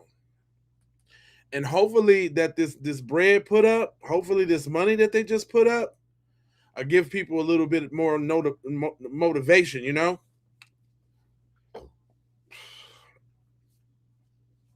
Said Nolan left with them and they murdered him, and his so-called friends at the house took his body back and dumped him. I mean,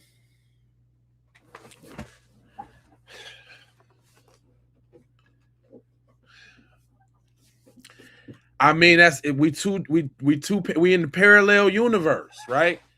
Because it's all hinged on one thing. If he made it off the island, I'm just saying, like, from the friends that he came with, either he left with him or he did not. If he did, they trying to cover it up.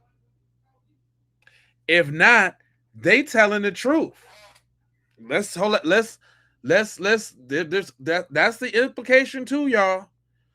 If Nolan was actually left on the island and Katie dad and them had something to do with that, and all them other people on the island, that does mean that they're telling the truth, you know.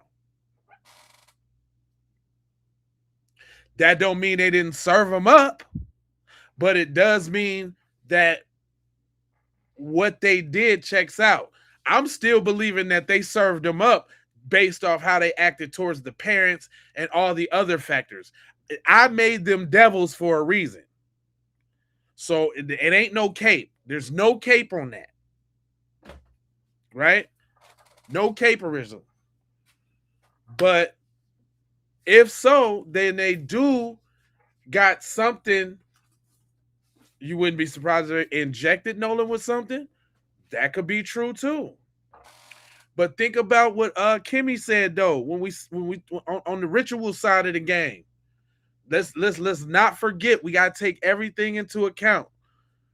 Let's not forget that these is people who like to do lynchings, that done the most lynchings.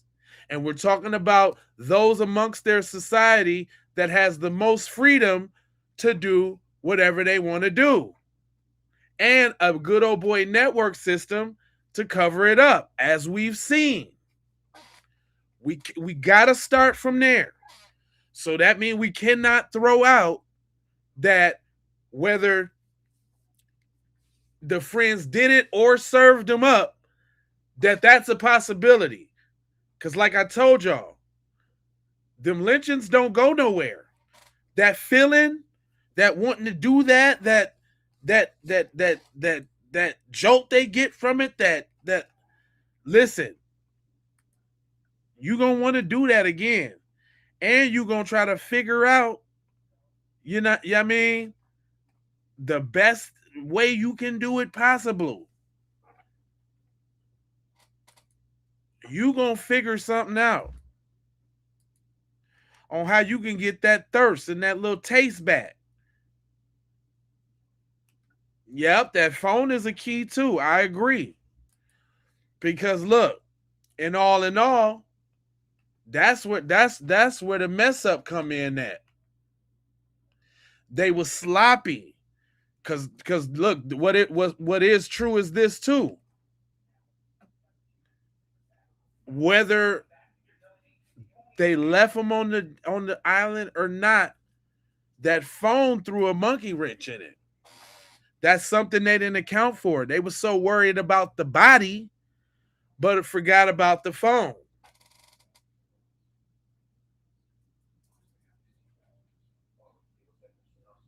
Because if we go on with the thought of, they wasn't involved, but they served them up, then that still means that they know about it. And that still means they still had to come up with something decent for leaving their quote unquote so-called friend behind.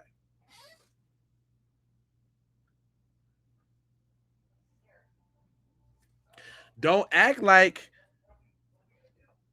people don't evolve and learn sneakier and craftier ways to get their little bloodlust.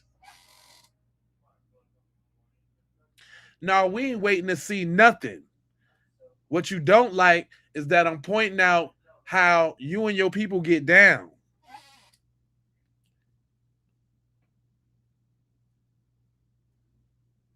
We know about all the stories.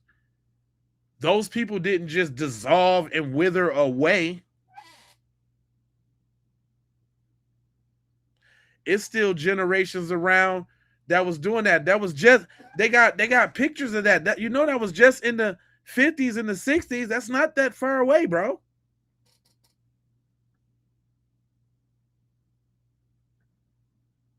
And the family mementos and all the stuff that y'all done passed down. I know at least one of y'all in the chat right now got a auntie that got from old grandma, Papa Joe, a mason jar with some nigger knuckles in it. And y'all can't wait for Thanksgiving for old Papa Joe to get drunk and pull out the nigger knuckles and tell y'all the story about it. Y'all sit around the campfire with some s'mores and listen to the horrific story of lynching. And you can't tell me y'all don't do that because your girl over there, Australia, eating babies.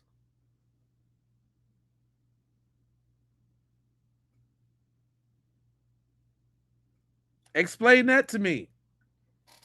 Huh? I can't hear you. I cannot hear you, bro. It's funny when I be getting to talking that real, them little Twitter fingers stop, don't they? It's the truth, man. It's the truth. It's the mother-loving truth, brother. Yep, it's the truth.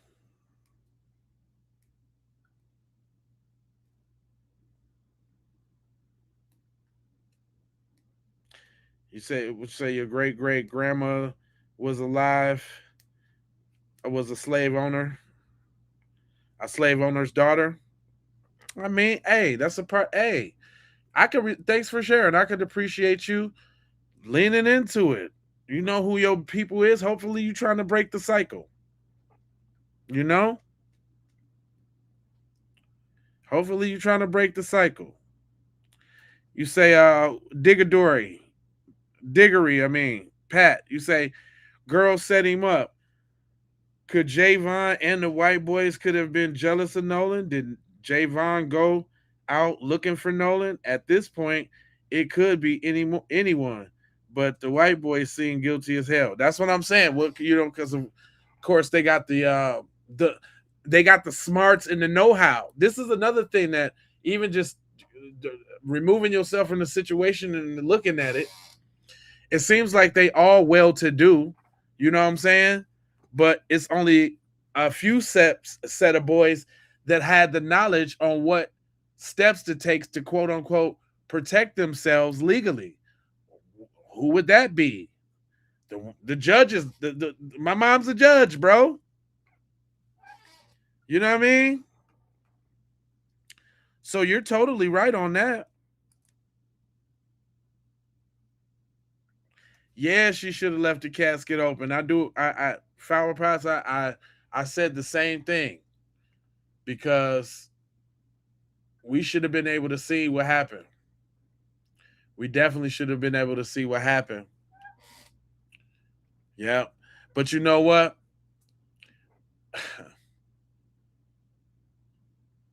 They wasn't gonna air that. That wouldn't have been on that wouldn't have been on the they not doing that. They know what happened last time. The last time that happened, it went up. We said y'all finna give us civil rights and give them to us now. We ain't playing. It went up last time that happened. They ain't finna do that again. I tell you that. They are not gonna do that again. The only way, you know what? I bet you they gonna leak some pictures. Some thirsty little scumbucket snow roach is gonna leak some pictures on Reddit or something, and then you gonna see it in the comment sections of your posts on social media. Bet.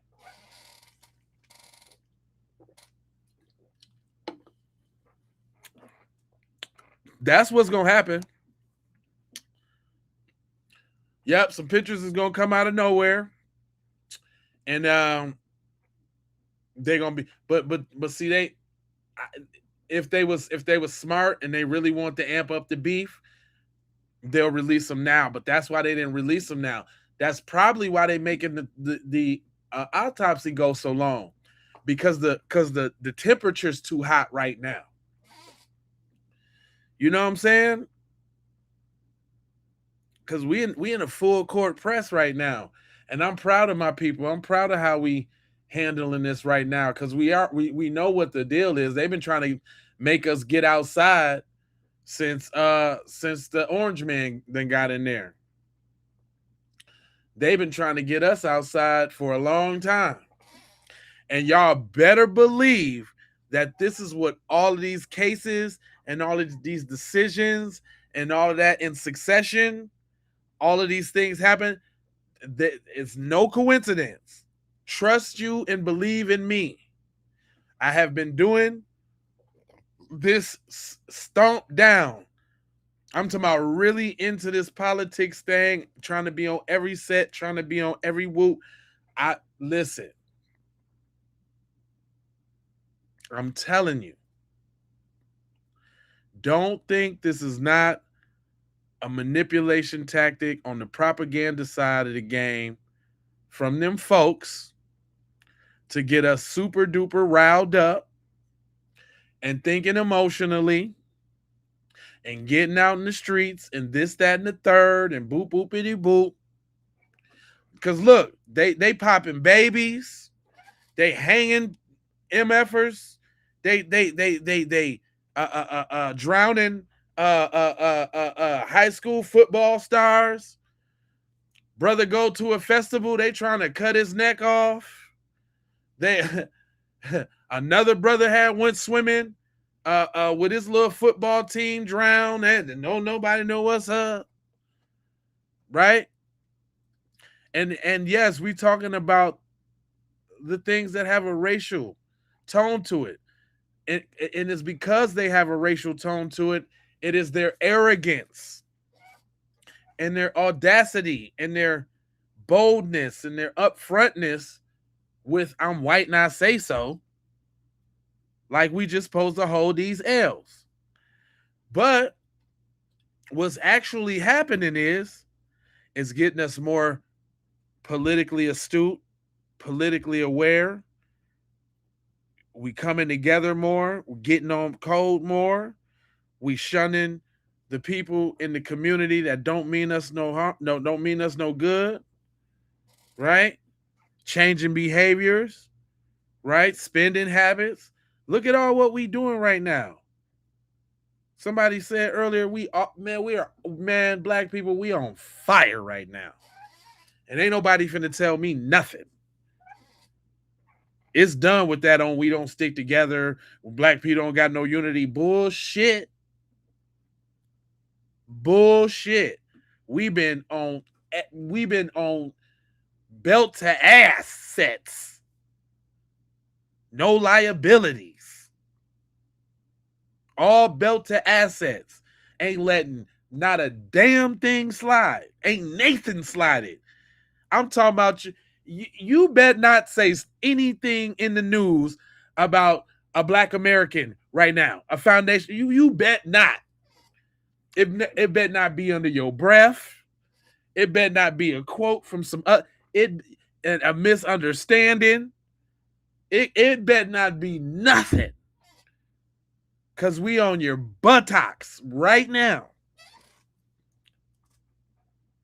I love us right now. I love us so much right now. Give yourselves a round of applause. Pat yourself on the back. Cause it ain't me. I'm just up. I'm talking. Only reason that it is what it is because of y'all. This is y'all is how I know. Cause it's stomped down people that come rock with me, ride with me, and giving people to work, hey, setting up the fortress. Hey, come on now. Come on. I'm just disseminating information. It's all of us that make it the force multiplier though. It's all of us that give it what it is. We got people choosing up. We got people cosplaying, people trying to hop on the bandwagon now. We always been black. What y'all talking about? Everybody in that diaspora black. You know, if they pull you over, they can't tell which one are we in if we get pulled up. You know, I'm so sick and tired of that one though. The pulled over, like every black person do crime. Like it's so condescending. Okay, but I love us, man. We are doing a phenomenal job. I am proud of black people. Black people stand up. Don't never let these snow roaches talk you down. Don't never let the Mayo Mafia come for you. You know what I'm saying? We rebuking all palm-colored people. All palm-colored devil people. Because, look, if you over there mad in the chat, if the shoe fit, wear it, right? Everybody ain't a scumbag. Like y'all. I feature a lot of our white brethren and sistren that actually get it on the channel all the time. And y'all hate them. Y'all hate when I be playing the people who be chopping it down and saying the knowledge. Y'all don't be listening to your folks, but y'all rather listen to the BS. That says a lot about you.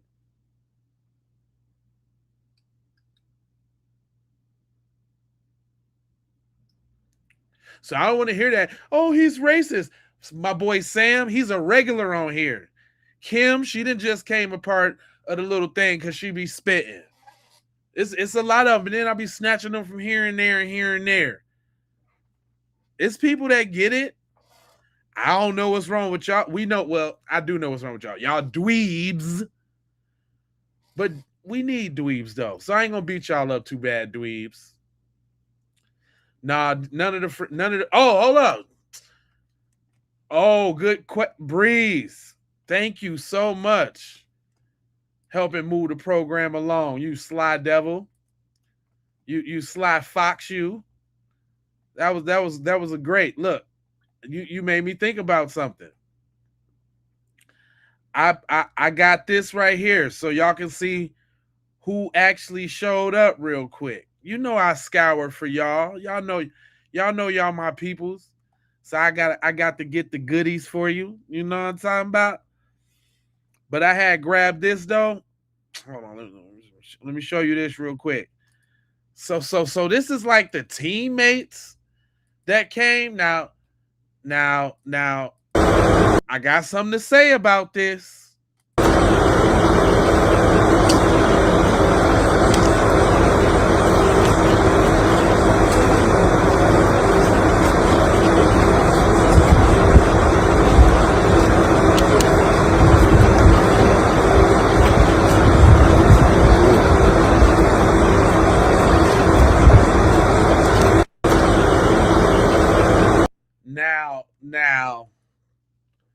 Now, what's going on, Dave? Listen, y'all smash the like button like Dave say, man. Listen to the guy, man. Now listen, y'all see all them folks show up, right? Now, you would think that this town is full of YT people. These is his teammates. Yeah, I'm inclined to think the white dude in the front was the coach. Why we ain't hear from him? Good point, Miss Thomas. Good point. 007. Look at that. Who that is? Who that is? Who them is? Who them? I know he ain't in no damn school. That boy look like Michael McDonald.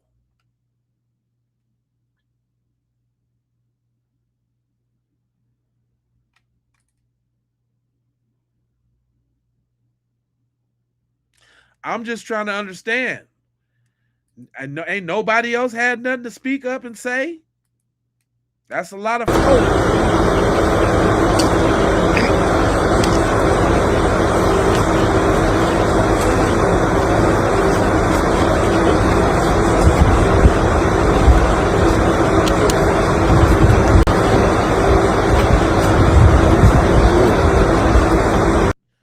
okay, trainers, masseuses, whatever. What are we talking? We talking about Nolan, the star dude. He just had a stellar season.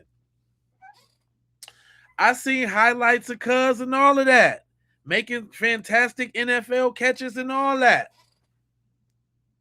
We ain't talking about no regular dude. We talking about Nolan.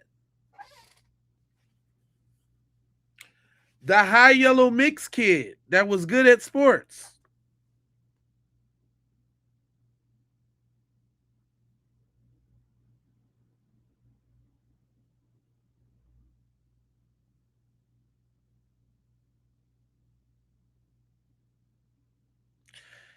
Yeah, I agree with you on that though, Christian, just on some realness though. Of course they should. I don't think they should have showed up to the funeral out of respect anyway. Out of respect of the fact that they already played in everybody's faces. You know what? They could have came to the funeral if they was out there looking for their homeboy that night. If they was concerned about getting their homeboy back his phone. If they was on social media in chats and groups trying to see did Nolan get home safe from the island instead of calling the Coast Guard, allegedly, supposedly. Instead of doing that, if they would have been if they would have when the mom came to first of all, the mom shouldn't have had to come get the phone. They should have took it back. If they was homeboys, they would have known where Nolan lived at, right? So that's other stuff that I'm thinking like, yeah, they must not really be friends like that. Because you should have ran. If you thought something was wrong, instead of calling her on the phone, you should have took the phone over there. Or even if the least bit, I can understand being scared. I can understand not being able to break down the situation or anything like that. You know what I mean? When they came over to the house to get the phone, instead of making them wait out at the front door for 15 minutes, it should have been a quick powwow, a quick, dare I say, candlelight visual. They should have been reminiscing. They should have been asking, what can they do? They should have already been offering the boat that was allegedly fixed to go back there and look for their damn friend. We just talking about the stuff that they did not do. If they would have did those things, they could have came to the funeral. If they would have did those things, they probably would have. They probably would have let them speak at the funeral with they I don't see color face asses. Now dig that. That's how good to a default black those type of black people are, really. Let's just keep it real. If they would have did whatever they had to do, they would have been on some, oh, we don't think they would have drowned Nolan. Those are his friends. Those are his buddies. And they would have been at the damn funeral talking, well, when I knew Nolan and he did a touchdown one time, they would have, come on now. Come on now. You said they probably done sold the boat. Now, they done had 2 weeks.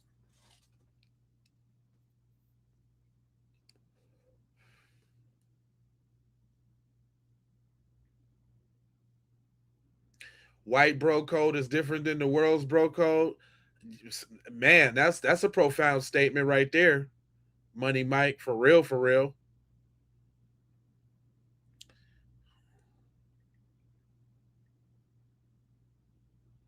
You say nah because they could have did and still covered it, XYZ. But this is what I'm saying, man. Like, I'm using deductive reasoning and thinking too. In addition to what's being said, I'm also definitely counting what's not being said. And even with everybody in the chat and all over social media, you know, he drowned, he this, that, and the other, and blue, blue, school, boo, bam, bam, bam. Well, okay. If he did, now you got to think about why are people saying that? And they're saying it for one reason only, y'all. Dig this. This is the kicker. They're saying that to get the heat off of their people. Because not everybody is like that. We're not all racist, murderous, gang up on lynchers. Think about this, y'all. It's totally selfish on their behalf. It's not because they care or anything. The only thing they care about is themselves. Very narcissistic. But they care about their perception.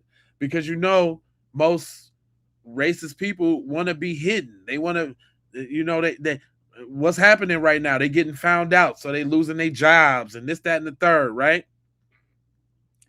They only concerned about how they look in this situation.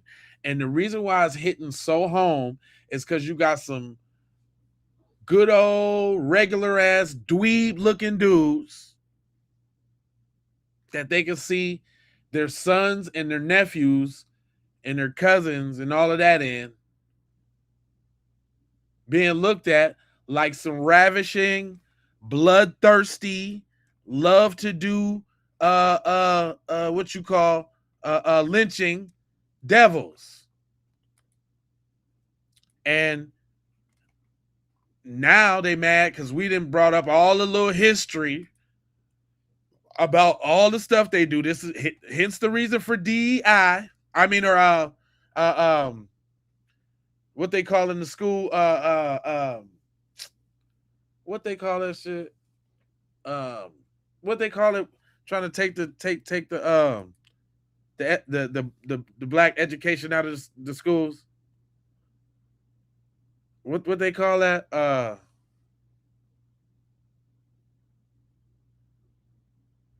What is it called, man? It was a really big thing here recently.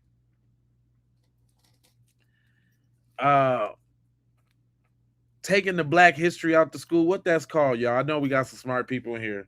It's gonna bother me if I can't remember what it is. But that's, you know, now we bringing up all the history that they trying to take out of school right now, right? About all the little CRT, that critical race theory. Thank you. Thank you so much. Thank you so much.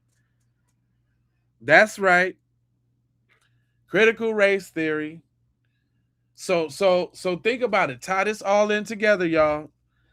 This Nolan situation is painting a very large picture of what's going on in society today. Right? We have if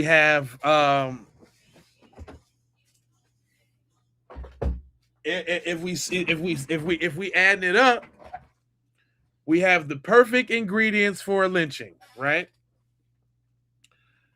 We got innocent Nolan Wells who won't do nothing, who has the trust of his friends, and blah blah blah. But you know what he's guilty of? He's guilty of getting at them white girls. Mm-hmm. Oh yeah, they love some Nolan soul pole. Nolan was knocking them down. And when they see Nolan, they see ain't gonna be no future in Mississippi and Ocean Springs because they all gonna be little nigglets. They all gonna be little nigglets. And it's not funny. But when they see Nolan Wells, they see the destruction of the white race, white power, right? And so let's not act like that the KKK is not still actively recruiting members, okay? Let's not act like that. Let's not also act like that a lot of the people there were definitely there back in the day and are still around right now. Let's not act like that's not happening. Let's not act like there's still not a recruitment process. Let's not act like that. Let's not act like that there was a lot of people involved in the coordination of lynchings. Do y'all know about lynchings? Do you know they used to send postcards? People used to take trains to the town. It was right after church service. You know, everybody then spread the word through telegraph and through this, that, and the third. What? That don't go away, y'all. And you want to know why we know it don't go away? Because we got an old girl eating on her baby right now today. Right now today, they doing that. Is that far-fetched? No, it's not. But I will tell you this.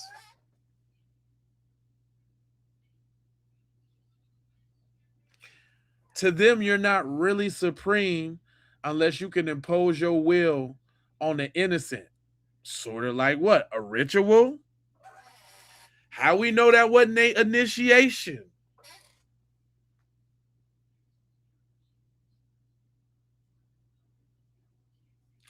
Y'all want to talk about Bloods and Crips and this, that, and the other one? Well, why we don't never talk about this gang? This gang is still out there live getting members.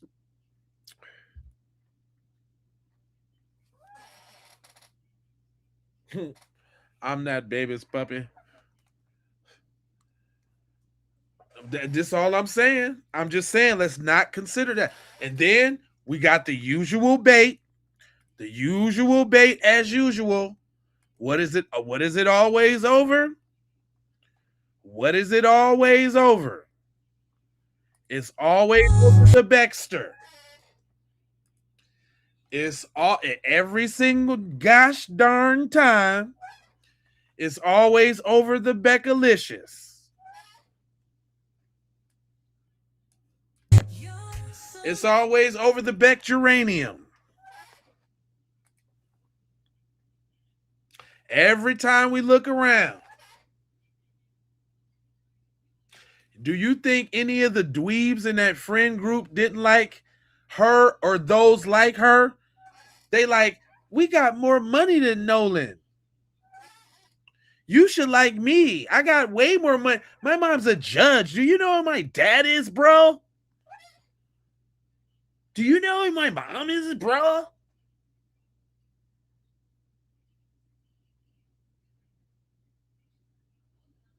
I drive an M5 BMW with the super exhaust tips and the chip, and I got a what they call it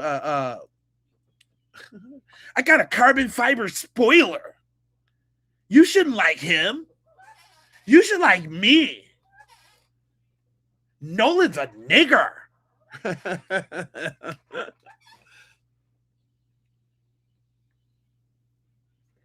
And then all right, and then we still dealing on the island, right? So Nolan and them set up the play for them folks. And who was them folks? Her dad's the old fire police chief.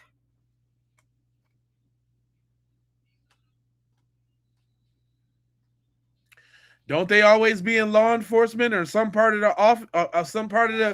the local government? I mean, from the past, ain't that how they always get away with stuff?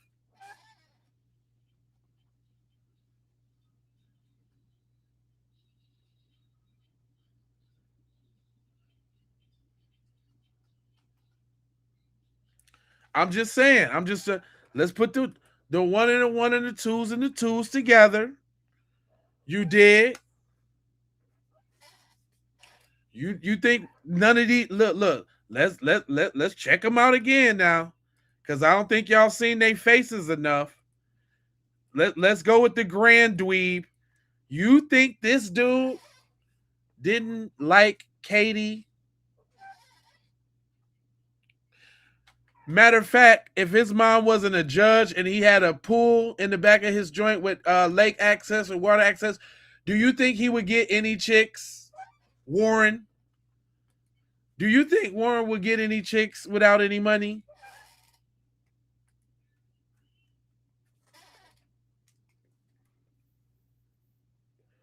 Chalk demon, yeah. You think? Do you think this? Hold up, that's Warren, y'all. For those that ain't seen, do you think Eric was getting chicks? Eric the stud. Hold up, let me give him the benefit of check him out. Check your boy out. Look at that hair, for Christ's sakes. Who is that? Kelso's little brother?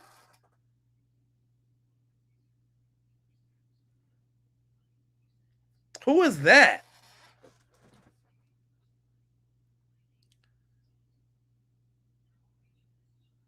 It's the hair alone. He's not doing nothing.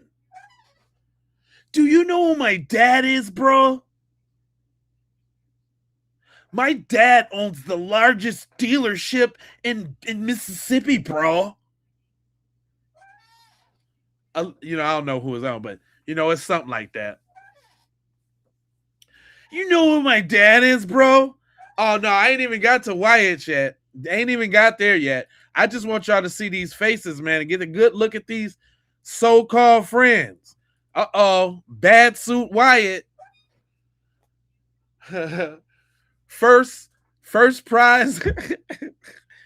First prize in the milking competition. Wyatt. That nigga look like he just accepted a trophy for the first place milking competition.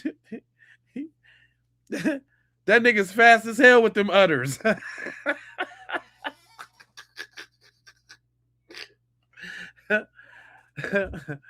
That nigga's the fastest udder diddler in the East. That nigga, that nigga got on his outfit because he done won the last 10 county fairs. For come on, man. That nigga's a part-time sheep wrangler. You think Wyatt getting some chicks?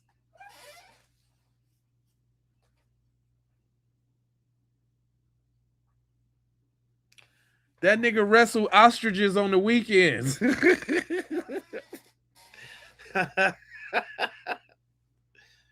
That nigga's proficient in skinning possums. Oh my God. Are you serious?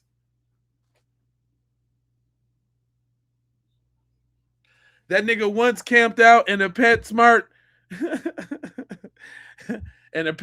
doghouse for free. And didn't even record it, didn't put it up or nothing. He just wanted to see if he could do it.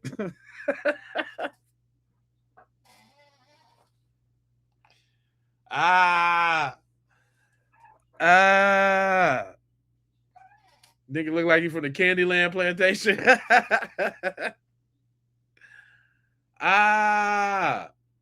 Come on, man. Y'all telling me these dudes didn't have no reason to be jealous of Nolan? Hold on, look at this guy. Little Eli Campion.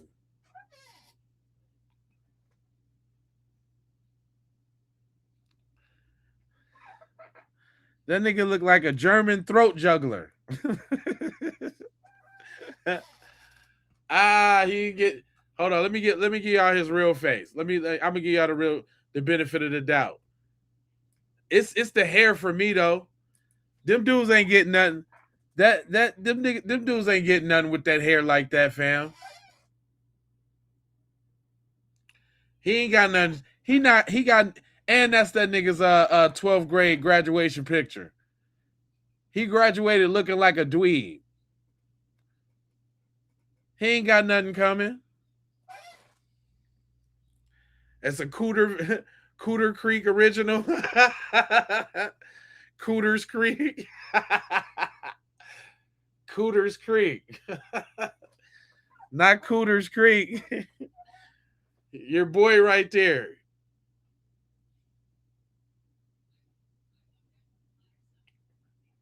What you mean, who cared? They cared. They were supposed to be Nolan's friends. They deserve ridicule for the things that they've done. They deserve me getting on his ass.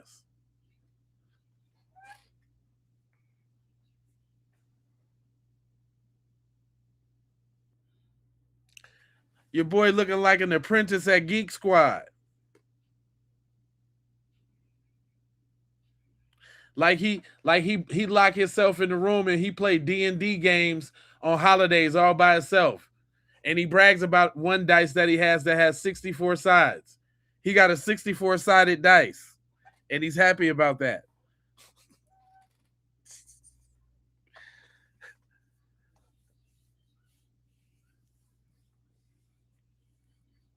Look at your boy right there. Hold on, let me give you the real face. I'm just saying, is this the face that says I'm a ladies' man? That nigga look like he just graduated from DuVry.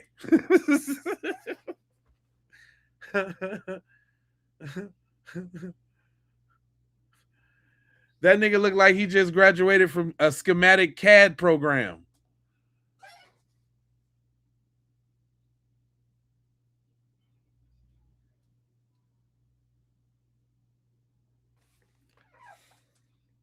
That nigga looked like he carried 2 transistors in his wallet.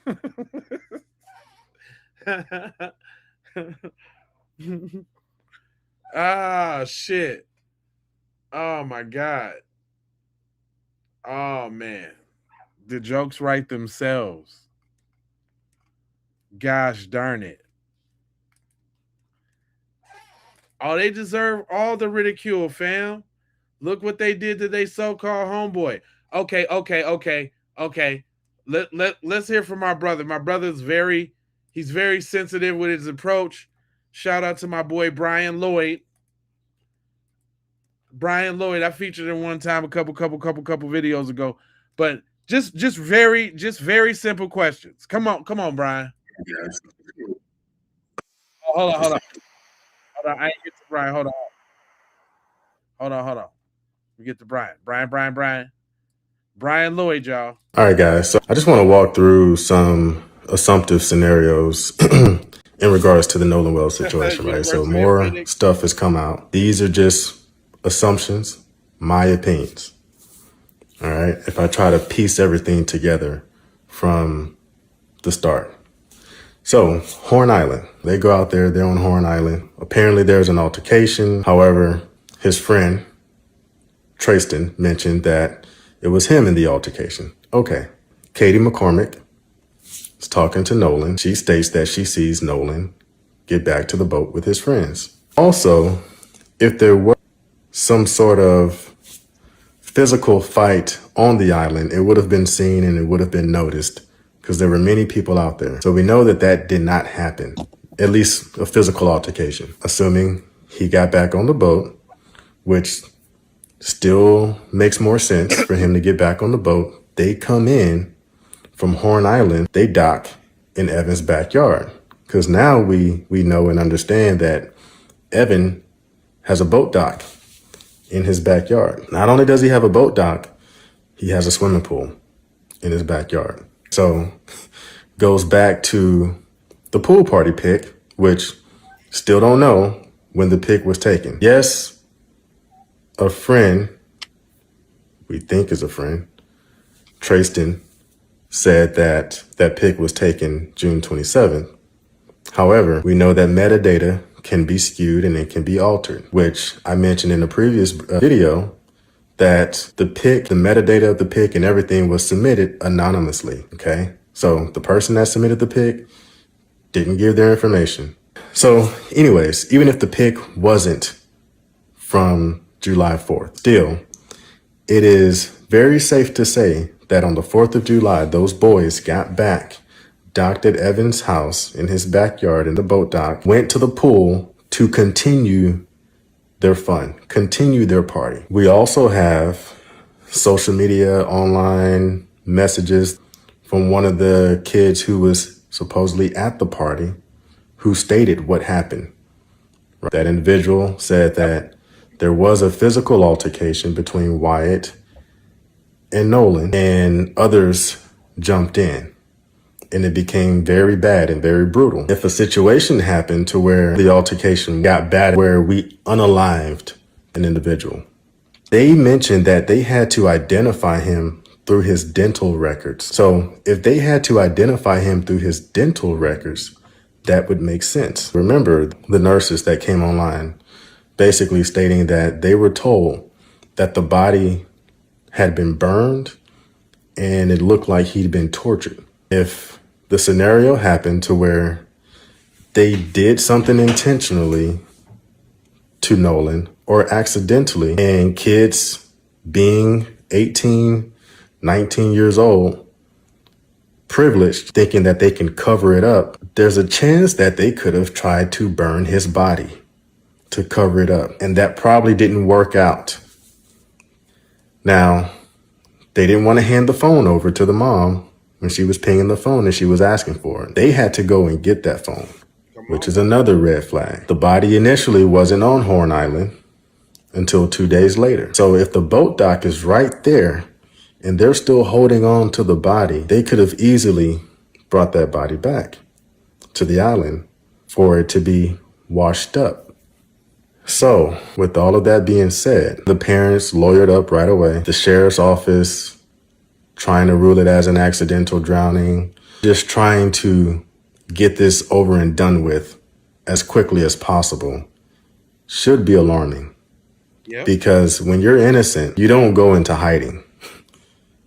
Everyone knows that. You don't go into hiding. If I was being accused of something that I didn't do, guess what? I'm going to come out about it right away and let you know it wasn't me. I'll tell you what happened. This is what happened. X, Y, and Z. Yada, yada, yada. That's the person. And I'm pointing them out. I don't care. Call me a snitch. I'm snitching. It was him. That's what I'm saying. It's just not looking good. It's not looking favorable. But that's my 2 cents. We'll see what happens when more information comes out. But yeah, I just don't see way out for these kids, the parents, the sheriff's department. I just don't see how this ends well for them. All right, guys. So I just want to walk. And now, I mean, come on now. That was very sensibly laid out, right? That's based off all the information that we've been given so far. You know what I'm saying? Like, I listened to him. That's why I featured him. He said what needed to be said. He asked the questions that needed to be asked. I think it was masterful, his tact and the way he put that together. I mean, how is it far off from that? And if that's the case, that don't make sense. It don't. It don't make sense at all. Now, I don't know if y'all know. Let's talk about that photo, right? Because we only saying that something happened at the crib because of the photo, right? And the little testimony that we had got from old girl who said claim that she know what had happened. Well, Dean Noel, which is what's his name? Aaron, I think. His son. Hold on, let me see. I think she say his son's name. but that's the one who boat that they was on. Here, I'll let her tell you. Mr. Dean, your son deleted one photo out of many photos in a carousel. Just the photo that happened to be the only photo of Nolan and the only photo of the pool party with the basketball goal that he was allegedly killed at. Now, if your son couldn't take the comments, why didn't he just turn the comments off? Are you aware you can turn comments off? He deleted one photo and kept the other 10 and deleted the one photo that would have exonerated him and proven the party was on the 27th, but he deleted that one. Okay? Sir, y'all have very bad lawyers over there, and you're never going to be able to out-lawyer me. So keep talking, sir. Keep talking, because you just...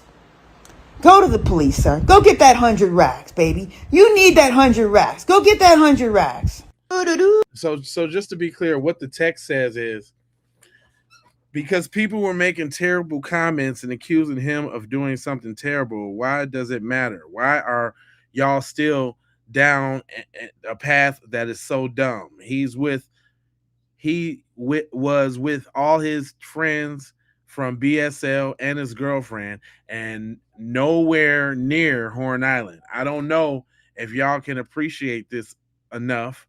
He wasn't there, and Nolan wasn't in Bay St. Louis. Is that clear? So everybody's speaking up with all of this stuff coming out now.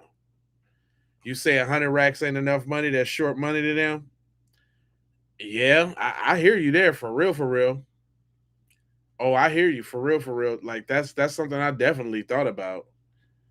Like, yeah, you might have to come with a little bit more than a hundo. You know what I'm saying? Like, to make somebody really talk. But the friend, everybody on the friend, though. Hold on, we still got to explore that part. Oh, just messed up, right? That wasn't smart at all. These kids think they slick, but they not slicker than us. They not slick enough. Hold on to every word he just says. That's very bad news for the other best friend. What he just says contradicts, and I'll be real, it even indicts and take away the other best friend claims of being innocent. What he just said is very bad for the other best friend. Let me explain. Javon just said, yo, the person who was screaming and yelling in the video, who was so hostile, we had to remove him from off the island. That was Tristan Shepard. That was the other friend. Now, hold on to what he just said, because it's very important. Don't let go of those words. It was Tristan Shepard who was quote unquote screaming. And it was Tristan Shepard who was so hostile and so out of control, they had to move him off the island earlier in the day. Developments tonight in the mysterious death of 18-year-old Nolan Wells. For the first time, one of Wells' friends who was with him during that 4th of July boating trip is speaking out. He's responding to the growing questions surrounding the teen's death and the speculation that has exploded online. Investigators say Wells disappeared during a trip to Horn Island off the Mississippi Gulf Coast. His body was found there 2 days later. 16 WAPT's Carlos Garcia here now with us with what that friend is saying, Carlos. That's right. Well, Nolan Wells' friend says that it wasn't Nolan that was featured in a viral video appearing to show several people arguing, but rather it was him engaging in the verbal altercation while Nolan was elsewhere. I just know I've lost my best friend. For the first time, a friend who was with 18-year-old Nolan Wells the day he disappeared is speaking out. Tristan Shepard declined to appear on camera, saying he and the others who were on the boat have been receiving threats. We did no wrong here, and we don't understand how we're getting so much hate behind it. We all care. Y'all know y'all just messed up, right? That wasn't smart at all. These right? I just think all of this friend shit is weird to me. So the friends that took him to the island and the friends that speaking up, none of them actually sound like friends. What is people's definition of friends? Because none of these people is it. If anything, it sounds like they're being paid off to throw more monkey wrenches in the case.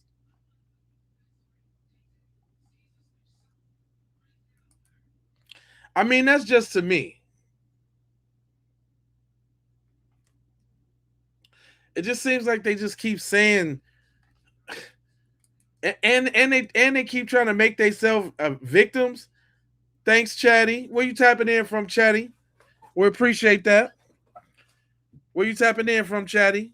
Yeah, I'm mixing and I'm cooking.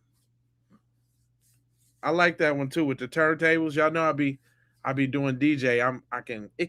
Y'all ain't know that. Y'all ain't know I get down like that. Was either one of them at the funeral? That's a good question, though. No ego. I don't really. Oh yeah. You know what? I think I seen the judge hugging them at the funeral. I got the funeral on this channel. Look at the video I did earlier. You can watch the whole thing. Where the lie detector test? Yeah, exactly. Nobody said anything about that. Marcation, where you tapping in from, boo? I ain't seen your name, but you're right. You're spot on, though. Where's the lie detector? That's a easy one that could have been administered real quick. That could have stopped a lot of the fluff and a lot of the questions. But, again, like the investigation's ongoing, but, they got a little money for the investigation too. I wonder, they could be able to subpoena those two. Oh, that's his name. Evan Noel. That's it. Shout out to Kim again. Cause she been on their tail for real though. The dude whose boat that they was on, his name is Evan Noel. All right. Daytona Beach in the hen house. That's right. Please do it, y'all. Do what she said. Follow, like, share, and subscribe. Oh, this is another thing. I know we streaming over there on TikTok too. TikTok people, they don't show me y'all comments.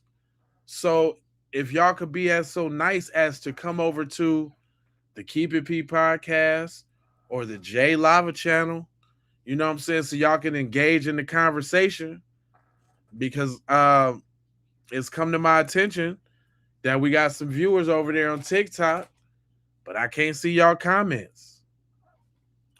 And it's come to my attention too that we got some over there on Twitch. I don't know if I see y'all comments either. We streaming on Twitch. I know we can see the Facebook comments, but they be playing on Facebook though. I don't know what's up with Facebook. Facebook be like stifling or whatever. Thanks for the jewels, Mom. I appreciate. But yeah, and by the way, if you want to see the big screen, like if you're watching this on the TV or you want to see we got the long view, and then we got the little short view. You know what I'm saying? With the picture at the top and the comments on the bottom. So just, whatever your flavor is, however you catching the content, but I appreciate y'all so much. Yeah, I can see your comments for sure. Oh, I tap in with the family, boo. That's what I do over here. Yeah. We talk to the family over here. But Kim wanted to bust it down. She said, Evan, if you're black, if you were the black friend, they would have done it to you because you're the star kicker. So I guess it's another person on the team. And definitely the one that was driving the boat, though. His name is Evan Noel. And what's funny is I haven't been able to find a picture of Noel, even to make him a devil. Evan, I gotta tell you, the streets are not pleased. The streets are not pleased with you, Evan. The streets are not pleased. Everything, what up? Let's hope you don't have any freak, accidents or something. You have a chance, though, to turn it all around right now. You have a chance to rat your friends out and tell everybody what happened. You're the star, Evan. You're the star kicker. You're going to throw your whole kicking career away for these fucking murderers? You're the star of the show, Evan. If you were black, they would have killed you, Evan. If you were black, you would have been killed, Evan. And Evan, I gotta tell you.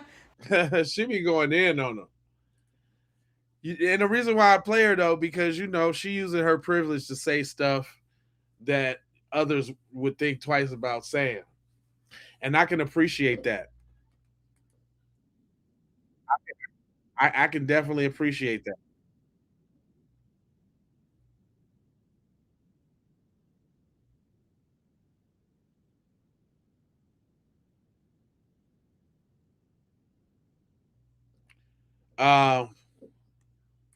What'd you say? Oh, thanks for sprinkling me with the jewels and all. You did. My man's, were you tapping in from everything shrubbery? You got that good boy?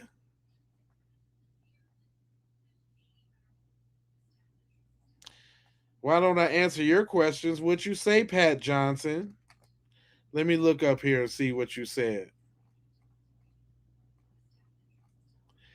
You ain't say nothing. You ain't say nothing, Pat Johnson. What you got to say? It better not be no bull nothing. Yeah, of course she took it the hardest. That was her baby. You know what I'm saying? And that's what we don't get about all of these opposers and dum-dums that got something to say, like they wouldn't go as hard, you know, their own story.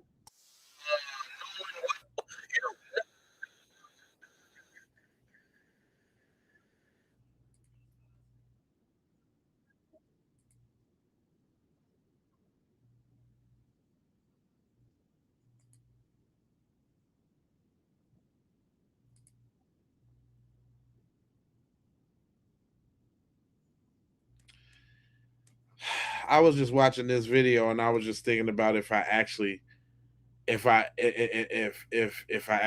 to play it, and then I don't. Because he's actually saying some nonsensical nonsense. Thank you for the sprinkle, y'all. Y'all say what's up to Markeisha in the chat, because she's sprinkling your boy, and I really appreciate that. Give her a nice warm welcome. But yeah, man, we are going in. I don't know if everybody had the opportunity to see this fake. Well, I wouldn't say fake guru. She's Sherry McCullough. She's a forensic analyst or scientist, and she tried to put her little 2 cents on the little thing. And I actually wanted to listen to see if I want to chop it up or see if there was something about it. Though his keys and phone were there. So what do these new records actually tell investigators? Do they answer any of the big questions in the case? For that, I turn to Cheryl McCollum, active crime scene investigator in Metro Atlanta, who's worked on high-profile cases from Tupac Shakur to the Zodiac Killer. She's also the author of Swans Don't Swim in a Sewer. Great to see you as always, Cheryl. So what answers does this dispatch audio, does this GPS data, what answers do you have now that you didn't? You know, you can hear the voice. He doesn't sound panicked. He doesn't sound out of control. He sounds very calculated. There's a problem. See, I said that I told y'all that them calls could be set up, fam. I told y'all that. She's saying it in a different type of way without saying it. But I said they just sound too manufactured. I said that. But go ahead. Problem. They're trying to handle it. The other thing we now have is GPS. Tracking that boat is critical because these boys already made a statement. They already talked to family. They already talked to law enforcement. If their story does not match completely with what that boat did, then they're going to have a problem. Well, from what I can see, it seems consistent in the idea that the boat was having problems. What is interesting is the dispatcher says, is everyone on board and in good health otherwise? And the caller says, yeah, everyone on board. First of all, everybody's on board. Nolan wasn't on board, right? And he's not fully answering the question. Well, I mean, unless I'm looking at it wrong. I mean, unless I'm completely off. Well, he's probably answering what. Hey, for those of y'all that can't see either one of those talking, Y'all is on a different feed. We got the horizontal feed with the up and down, and then we got the full feed with the side to side. Go ahead and hit that like button, subscribe. If you want to dip right out and come on over to the horizontal feed so you can see the whole thing, I would encourage you to do that. Just so you know. What he knows is accurate at that time. If Nolan stayed behind, then everybody is on board because he wasn't supposed to be. Yeah. So she asked a very unusual question when she says, is everybody in good health otherwise? I think that's unusual, but again, they are sinking. So she's making sure, hey, is everybody on board? Is nobody jumping off? Like if you're really sinking, are you going ahead and, getting in the water? Right. But he says, no, everybody's on board. Do we have a more accurate window of Nolan's movements? I mean, let's think about it, right? So the investigators said that he was last seen at around 3 p.m. I haven't seen other accounts that would seem to dispute that. There's a dispute about whether he, left to go talk to a girl or came back on board. And then you have this GPS data showing the boat didn't leave Horn Island until about 4:30. This dispatch, is around 4 p.m. What does this tell you? There were hundreds of people out there. You've seen the video and the photographs. That's what I'm saying. Now, if he stayed on that island and something happened to him on that island, ain't nobody seen nothing.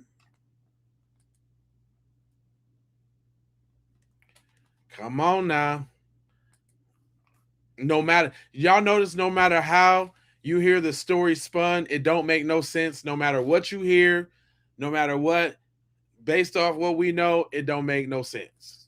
How somebody did not see him is pretty shocking to me, especially if he left one group that knows him to go with another group that clearly knows him. I don't understand how he got separated from everybody that he knows. That's what I'm talking about. It is early. They are actively still talking to people. They are gathering, photographic evidence and video evidence from people that were there.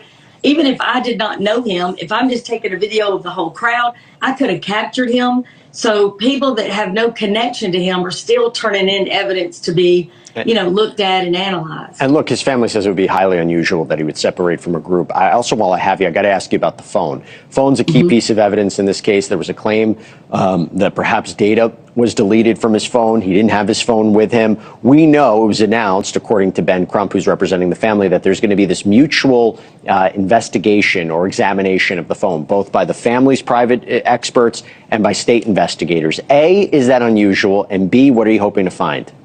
I like it. And let me tell you something. You've got a mama that does not understand what happened to her baby, period. She deserves to have those folks look at it. You've got your expert. I've got mine. Y'all are going to look at this thing at the exact same time. There's not going to be a doubt in my mind what is extracted from that phone and what it means. I like that part a whole lot. That to me should happen. There should be no secrets. This is not a situation where you say you've got to wait on the autopsy. You got to wait on toxicology. She doesn't want to wait. She wants to know right now because you're telling me something that for her does not make sense. It has to make sense. And Jesse, you know this from your background in the courts.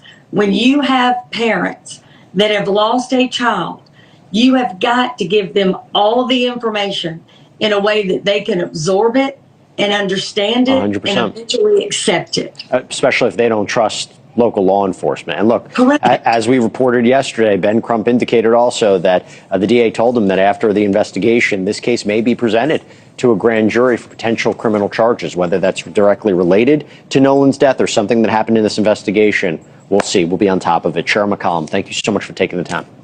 And listen, this is my thing though. I swear they're gonna try to do what they did in Breonna Taylor's case, talking about some wanton endangerment, try to do anything but try to prosecute somebody for the actual death of Nolan Wells. You know what I mean? Because you know how they do. You already know how they do. Now I'm finna play this message, and sometimes people just be fed up with the way things is going, and my man's got a solution For all you haters in the chat, this is a solution base. And he just want to know if we could just go ahead and let's do it. Let's heal America. Hear me out. Hear me out. Based on what I'm seeing on the internet, it seems like everybody is angry. White men are angry. Black men are angry. Don't y'all just want to get together and fight? I mean, we all Americans, so it ain't no need to tear down our country. When we could all just come together, state to state. Right? If you in Georgia, white men, black men, we meet somewhere and we bang out. No guns, no knives. Right? We could just line up. You a white man, you could point over in the crowd, I want you. And we just get in a circle and just bang it out. If you in Jersey, wherever you at, Texas, and we just come together and fight. We call it the fight to save America, right? We don't gotta have no guns. We don't gotta do nothing extreme. I seen y'all content. Y'all, Mr. President, just give us the word and we'll go door to door. Why take it to that extreme? We all mad. We all men. We can all come together. You know what I like about this message? It's simple. It's plain. It's to the point. It's to the point. It's like, yo, get it off your chest, my guy. Get it right on up off your chest, man. We don't need no guns. We don't need no nut. Let's just meet on up and knuckle it on out. I really like what he's saying. For all you hotheads, for all you people who feel compelled to jump in somebody's chat to say dumb stuff, you're talking like you want to fight, as disrespectful as you is.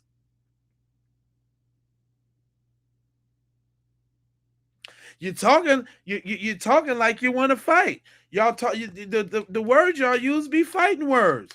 Is that something y'all like to do? Yeah, the old school way. You know what I'm saying? Go ahead, get it off your chest. Then we can all have beer, smoke blunts, and all of that right after. Right after y'all get the little animosity off your chest. Get that Anna off your chest.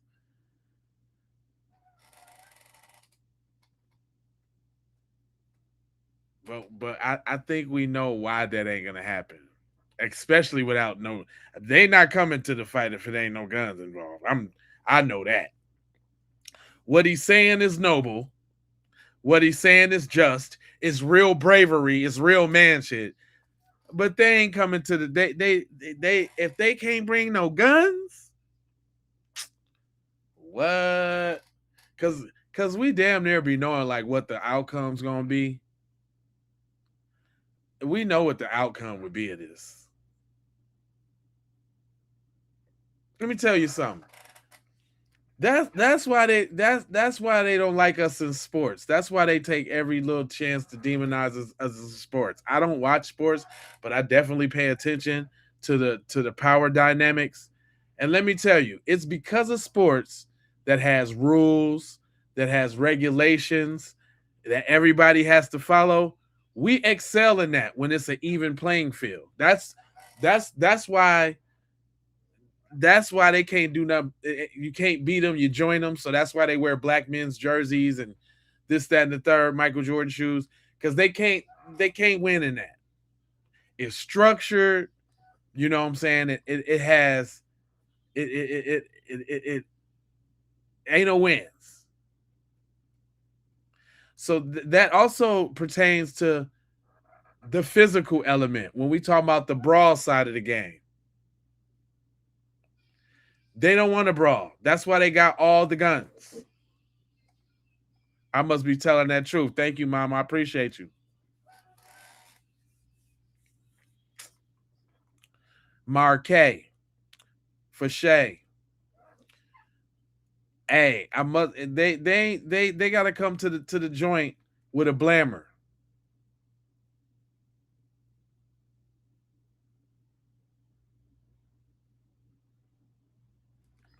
Let him finish though, because I like where he's going. As Americans, that's the American way. Home of the brave. Right? Just come together, state to state. Just punch it out. Everybody go home to their families, right? I don't see nothing wrong with that. Me neither. I think that would really heal the nation. I think it would really heal the nation. And since y'all so angry and y'all want us to just stop talking, make me to just shut me up. Oh, now it's low IQ. Say the most violent people in the human history. The most violent people in the human history. So does that make you low IQ? The cynics? That must mean you low IQ, because that's what you and your kind always resort to. So does that make you low IQ? Thank you, Terry.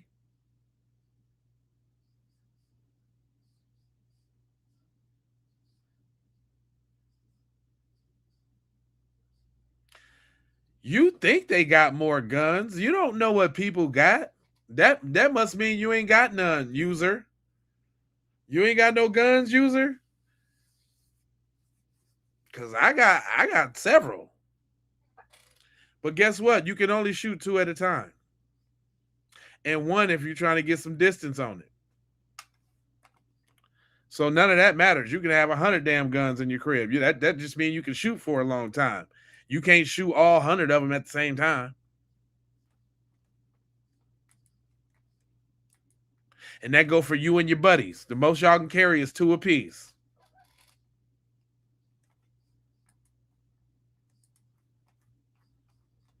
Anyway, let him finish. And look, you could even have some of your black friends. You can get Officer Tatum, the Hodge twins, Jason Whitlock. You know all the people that y'all like. You could even get them on your side. Even the ones that we don't see on the internet. You could even pull them up. They could be on your side too. And we could just come together and just bang it out. And everybody go home to their families. We let all that energy out, all of that frustration. You know what I mean? We all men, man. We don't got to keep going back and forth on the internet. We can make it happen. This is America. It's what we do as Americans. I mean, the proposal is there. I mean, what's up with the old school slugger fest? I think that's a, you know what I'm saying? Wouldn't that relieve a little tension? Don't y'all want to get a little animosity off y'all chest? I mean, y'all over here in the comment section steady popping off.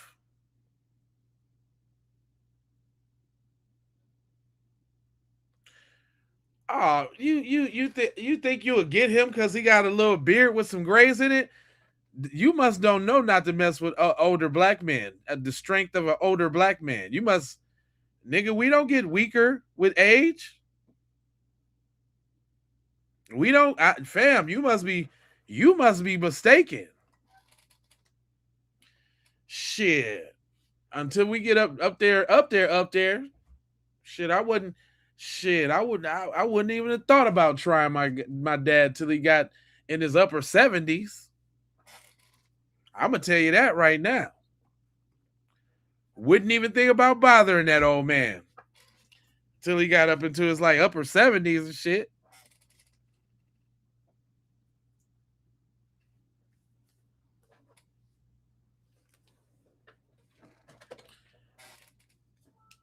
Yeah, you must don't know the strength. Yeah, that's what I'm saying. He must don't know the strength of older black men. Don't let them whiskers fool you, boy. That boy dropped them Fifth Ward bees on you. Straight up. It'd be a real bad day for you. A terrible day. I would hate to see the day that would bring for you, my friend.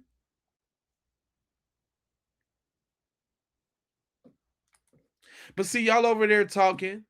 Look, listen, it ain't just us saying it. It's y'all folks too. Y'all folks is tired of y'all too. Tell him, Mr. Tony Hawkins. Tell Mr. Tony Hawkins, let them know what's on your mind. I freaking knew it. So Nolan Wells left that island and was seen and photographed at a pool party afterwards where there was allegedly an altercation where they beat the shit out of him, most likely to death. And the question I have now is what? That means they moved the body. That means this is way, way worse than we even thought it was. So hopefully these kids will get what they deserve, which is nothing short of life in prison. Even y'all folks know it, man. That's another thing I've been going off of too. Have y'all noticed how many of them folks is speaking up about their people? About how they know how they folks is? Have y'all noticed that?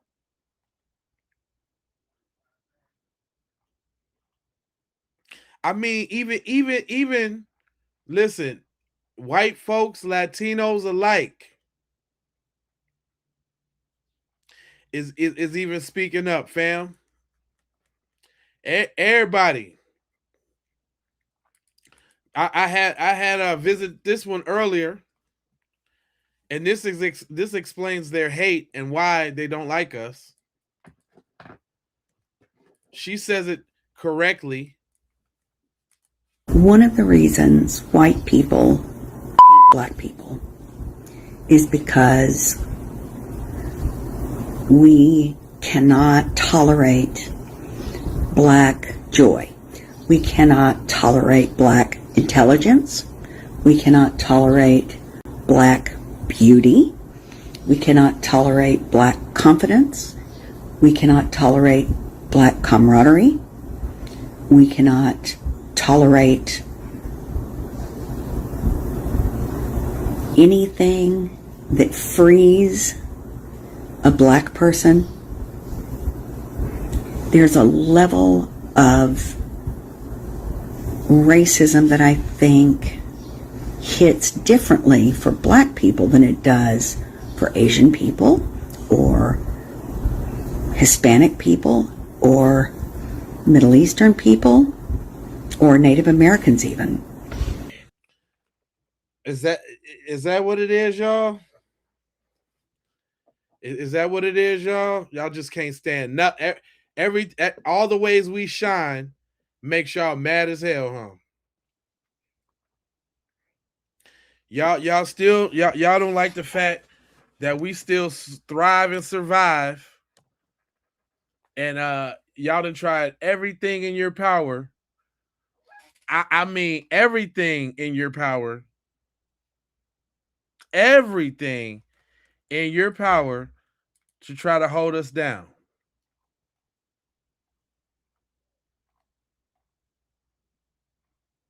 Say y'all haven't. Because I also got the why for that too.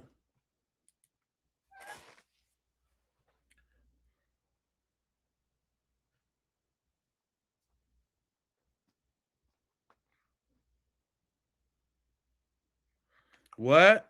I don't see them Twitter fingers.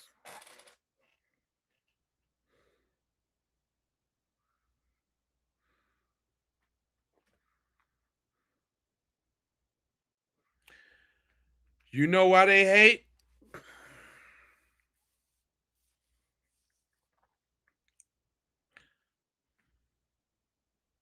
Rains Burke, you said, why are you continuing to spread hate? You couldn't even get that out the right way because your little Twitter fingers were so on fire.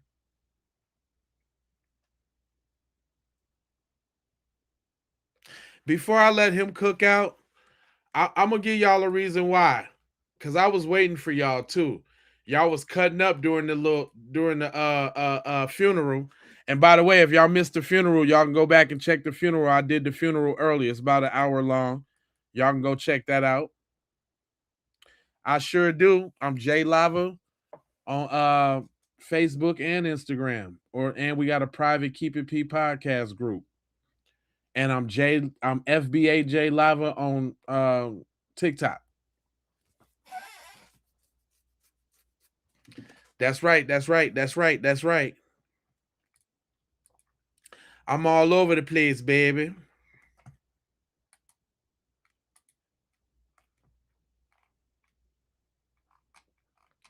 I'm all over the place, baby.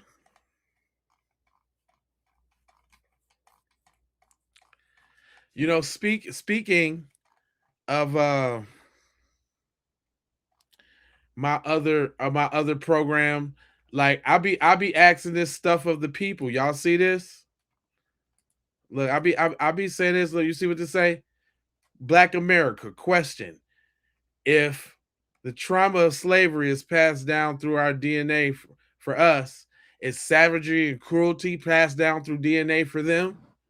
I'm telling you, I'm talking about this stuff in real life over here, and everybody's getting exposed as a devil. Just so you know, I'm making everybody a devil. That's because they deserve it. Look, there's some new devils that I added to the team. Y'all some damn devils. It ain't no other way. It ain't no other way. Look at this devil right here. This devil, he was arrested for using AI to create sexual abuse materials. Straight devil. Y'all see them, folks? I appreciate that. I will.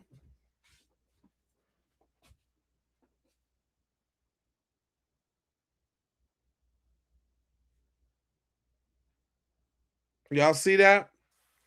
I'm calling they. I get them looking like they true form. Look how he morphed into that evil man that he is.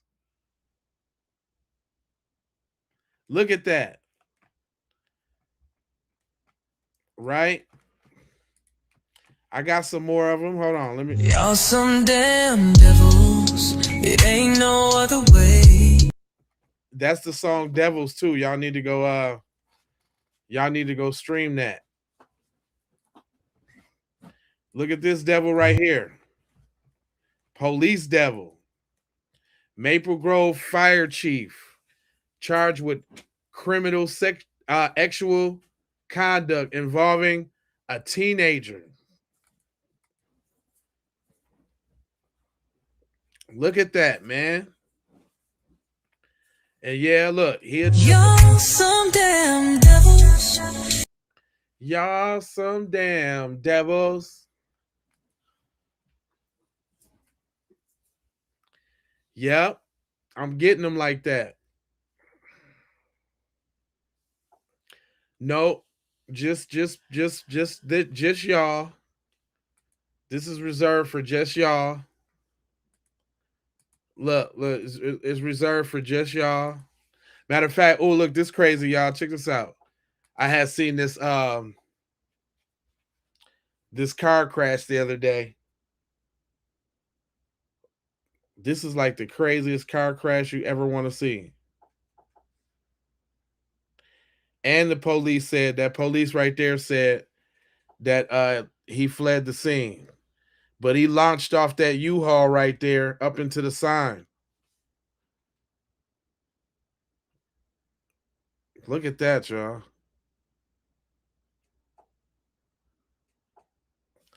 Is that crazy or what?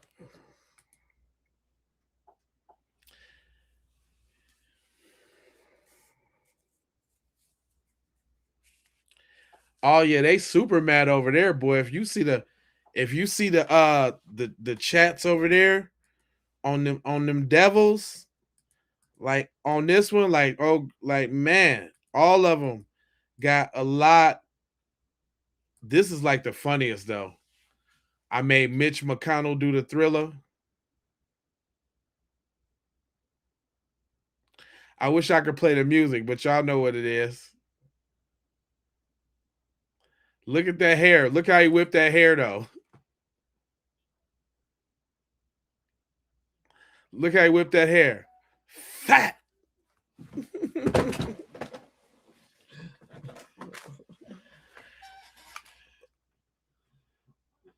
I'm going in on them, y'all. I ain't playing no games.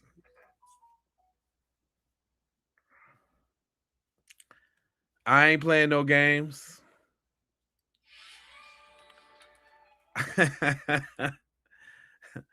Look, this is another example, just like Nolan Wells.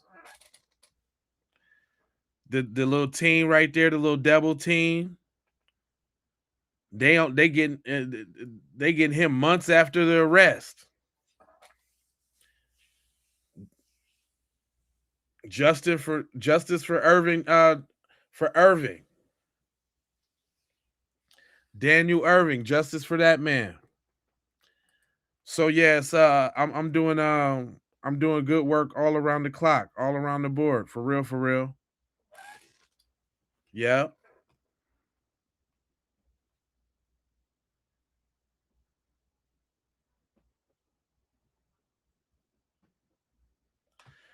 Oh yeah, that's all me that I'm playing. This is the other stuff that I'll be putting up on other social media sites. Lindsey Graham, he just croaked, and he was a show enough devil before he croaked. If y'all know who Lindsey Graham is, you know he's a straight devil.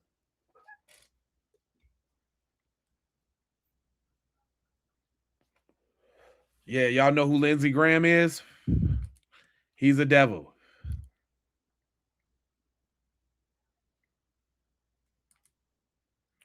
You know what I'm saying? Here, look, these are the kind of messages that I'll be putting up on social media. This what I'm talking about. Listen to this. Hold on. This how I'm coming on social media. Hold on. Let me get the volumes right. Hold on. This how I'm coming. White man, Mexican, Asian man, or their child kill one of yours, stop turning the other cheek and do what's necessary to end this whole bloodline. We are tired of you killing our people, and all we are left with is thoughts and prayers. Violence is what you understand, and that's what you're gonna get. If you are making rap music about killing other black men, but go silent when they kill ours, we gonna turn that shit off anywhere we hear that bullshit played. Yes. A white man, Mexican, Asian man, or their child kill one of yours, stop turning the other cheek and do what's necessary to end this whole bloodline. We are tired of you killing our people, and all we are left with is thoughts and prayers. Violence is what you understand, and that's what you're gonna get. You understand that? That's how we coming on social media. Yeah, we saying this flat out. We ain't playing with these devils no more. I leave that to everybody else to turn the other cheek and all that. You understand? But anyway, oh yeah, hey, this is how I get it in. Oh, you said no friends? Oh, we got the t-shirt for that. We got that John Henry Clark. We have no friends. Oh yeah, we got B1 gear for the family. If you going over there to sayitwithyourchest.com, you dig what I'm saying? You can go get that we coming for our check, right? You can go get that cut the check for foundational Black Americans, right? You can go get that I boycotted today in the hoodie or the t-shirt, don't matter. If you real bold, you say F them people. You dig what I'm saying? This say it with your chest over here, boy. Wear it if you ain't scared. You know what I'm saying? You mad because I'm foundational, right? You know, or the standard issue, the one I love, the FBA, the Foundational Black American standard issue, looking clean in that white with the little red strip. You know what I'm saying? Various colors, all the t-shirts. You know what I'm talking about? Yeah, I got a couple little products. You know what I'm saying? Yeah, that's what that's how we get out. You can go to sayitwithyourchest.com. That is, matter of fact, I'll just put it on the wheel on the bottom. We'll do that. We'll put it there just in case y'all want to know what the website is. Or the website's in the link in the description on all the channels. But you can go to SAYITWITYOCHESS. Say it with your move, say it with your chest. Wear it if you ain't scared. You understand what I'm talking about? You know what I mean? I appreciate, hey, I'm just coming right down the middle with them. I'm also taking t-shirt ideas. You know what I'm saying? If y'all got something that you think needs to represent us, then y'all can shoot me a DM on Facebook. So make sure y'all go follow me on Facebook too. J Lava on Facebook, JAYLAVA. Or join the Keep It P podcast group on Facebook. You know what I'm saying? It's private. You can post and say what you want to say. I'll approve it, and we'll all sit back and we'll laugh at it. You dig me? Like a Arabian pygmy?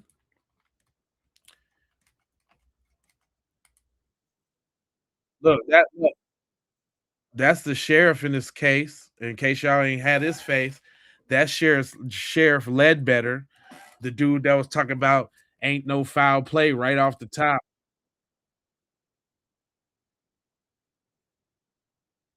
He a devil. Look what kind of devil he turned into.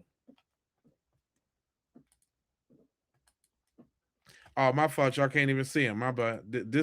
That's Sheriff Ledbetter right there. Oh, you say you love this already? You new here? That's what's up. That's what we do. Where you tapping in from? Anika. Y'all give Anika a warm welcome. She love it here. She done found her tribe, y'all. She done found her people. Uh-oh. It look like Marvetta's up in the joint. What's up? Hello.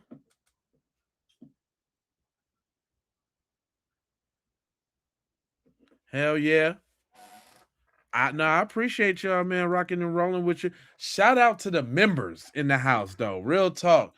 Shout out to the members on the looking outside of the game. Money Mike, all the folks that be tapping in. I love, man. I appreciate y'all too for show.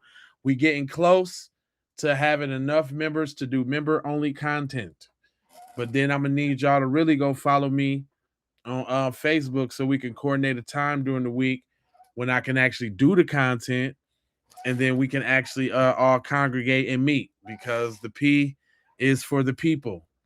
And if I'm not doing it for the people, we ain't doing it at all. You understand?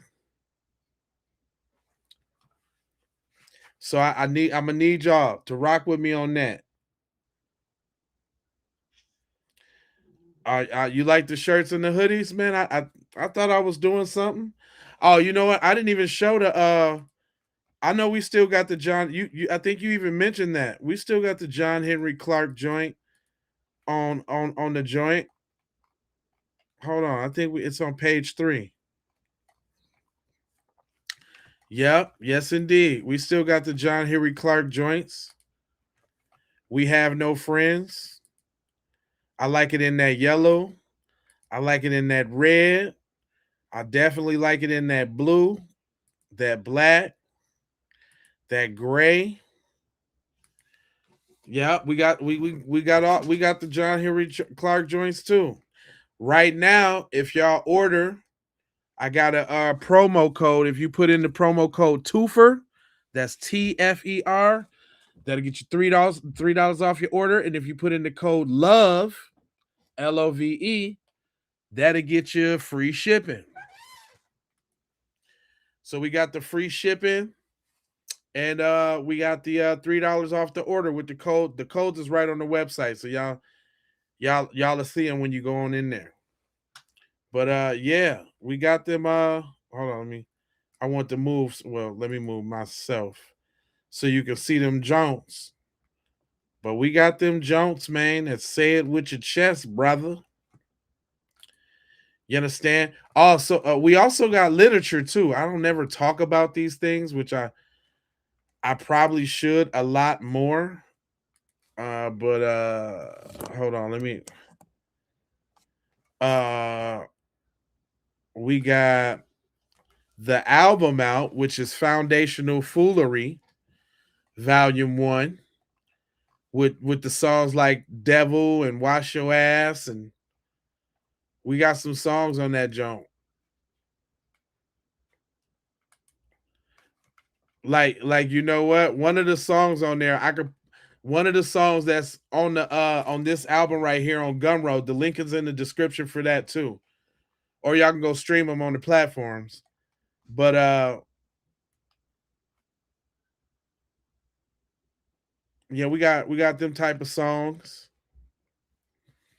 And then we also got we got literature too. I'm actually an author, me and young TZ Von Savage.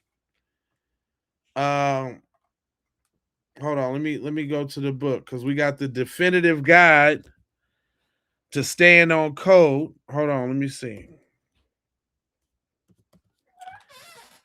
Let me see if I can show y'all. Oh yeah, the FBA Arsenal, the full kit, the on code kit, FBA Arsenal.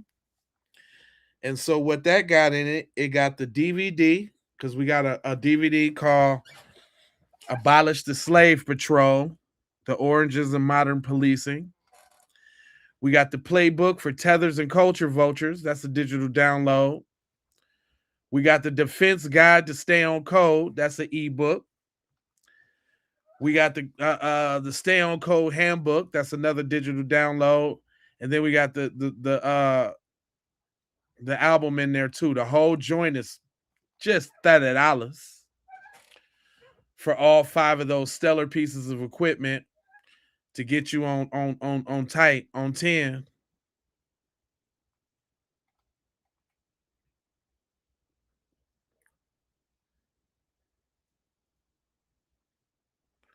You know what I mean? So like we even kind of teaching it too, like in the definitive guide to staying on code. It says take your code application to the next level with its expanded guide.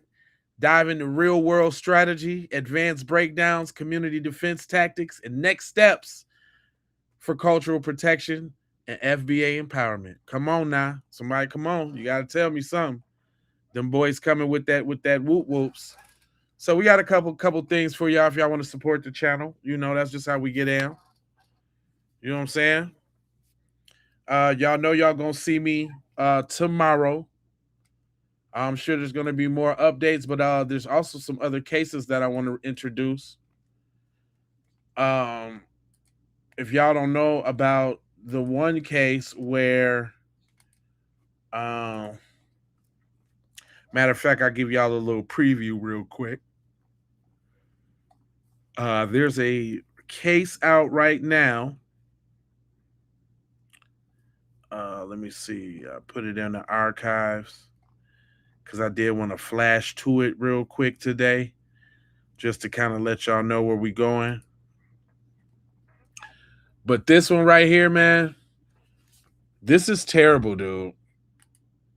This case right here that I'm about to be covering, I'm gonna do it tomorrow. Matter of fact, nope, I ain't gonna show y'all none of it. I'm gonna do this as a short video tomorrow. I ain't gonna listen. What I'm finna start doing next week too is instead of just the live videos, there's gonna be some pre-recorded videos in between there. They're still gonna pop up as if I'm going live, but you will know because I'm gonna put in the title or the description or something pre-recorded, something to that effect. Because I want to make sure I get out more content on the week, right? So the week looks like 2 lives a day with like 2 or 3 15-minute little joints in between. You know what I'm saying? Just to get y'all abreast and to get the word out on certain news stories, because it's a lot of news, and that's actually what we do at the Keep It P podcast is we try to cover everything. But this Nolan thing, I've been compelled, you know, to cover because it's one of the biggest injustices right now. But trust me, we didn't get to 5,000 episodes by just covering singular topics. We talk about everything. So for my mods and now all that, those shows will run. Y'all, you know, definitely can hop in and regulate if you want, whatever. Show your support. I really need y'all to go follow me on on the Facebook too though, and DM me and all that, so we can so I can kind of coordinate with y'all about you know what I'm saying, like what the scheduled times is gonna be. But I figure I want to keep with the old program, so I think it's gonna be 8:30, 12, and 6:30. I'm trying to go live 2 to 3 times a day. So it's gonna be at least like a nooner, like a lunchtime nooner, and then a nighttime, a little nightcap. But I also want to do the you know what I'm saying, the early morning jump too, just to kind of get everybody going, and you know what I'm saying. I like it incorporate real stuff, like you know what the weather's gonna be throughout the region and this, that, and the third. You know what I'm saying?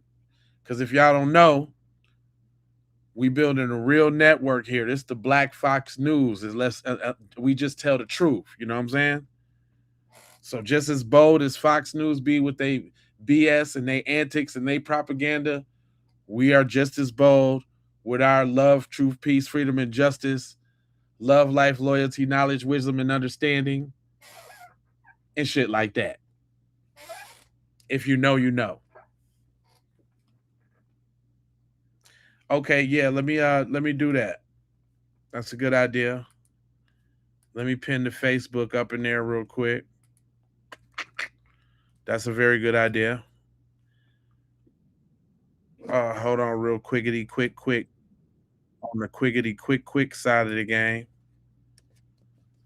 I don't know if I can pin stuff in there.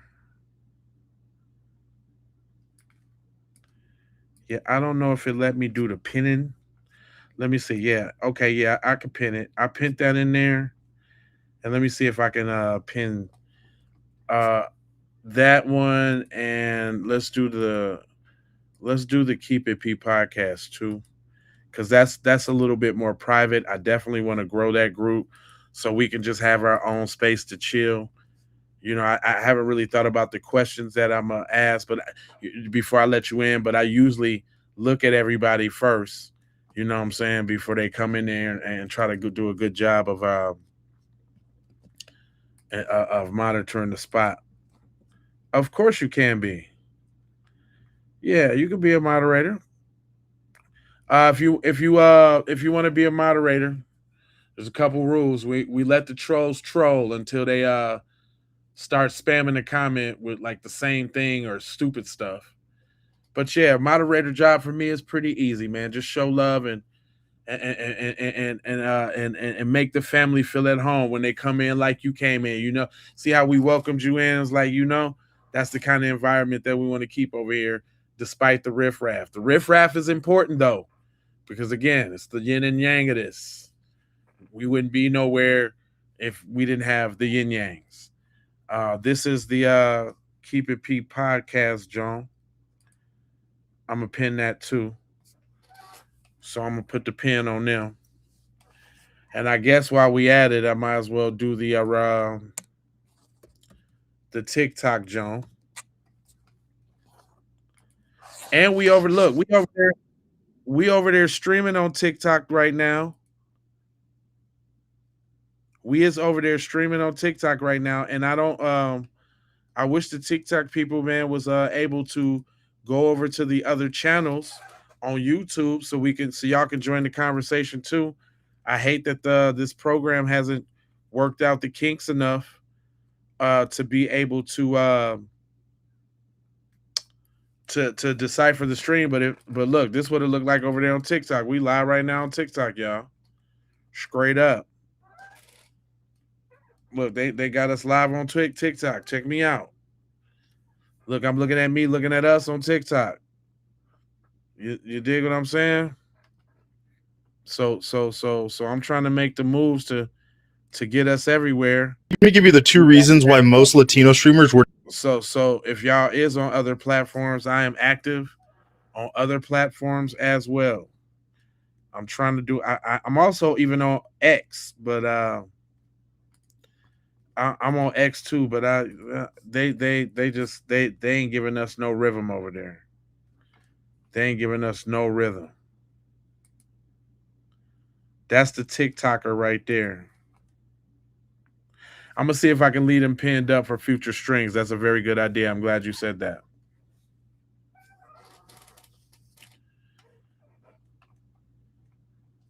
But yeah, man. It is Jay Lava, the people's helper, the people's man. I do this for the peoples. I ain't gonna hold y'all, but I'm a moja, foja, scold you about being on code, and you know I got 4 words for you. I need you to go ahead and subscribe for the vibes, like for the spike. Also, y'all, all my peoples, man, go ahead and hype that thing too. It's something about that hype that do something. We need to get these black empowerment messages out there, because really what I be seeing is it be a lot of coons that get hyped. I'm just gonna keep it real. But hype that thing. Marquet, make sure you for me to find your profile, Marquet, comment on any one of the other videos that's already published, because right now your comments is going into the stream, or you can comment on the video after it's published, and then I'll be able to find you, and I'll go ahead and mod you up. You know what I'm saying? But I don't want people to start disappearing from the damn chat shit. Now I'll just play. Like I said, it's really easy to be a mod around here. You know what I'm saying? Just be black first. That's it. That's all I need. Just like me. Be black first, just like me. Other than that, love, peace, blessings, and aloha. I'm out the Doha for Shoha. Yeah, all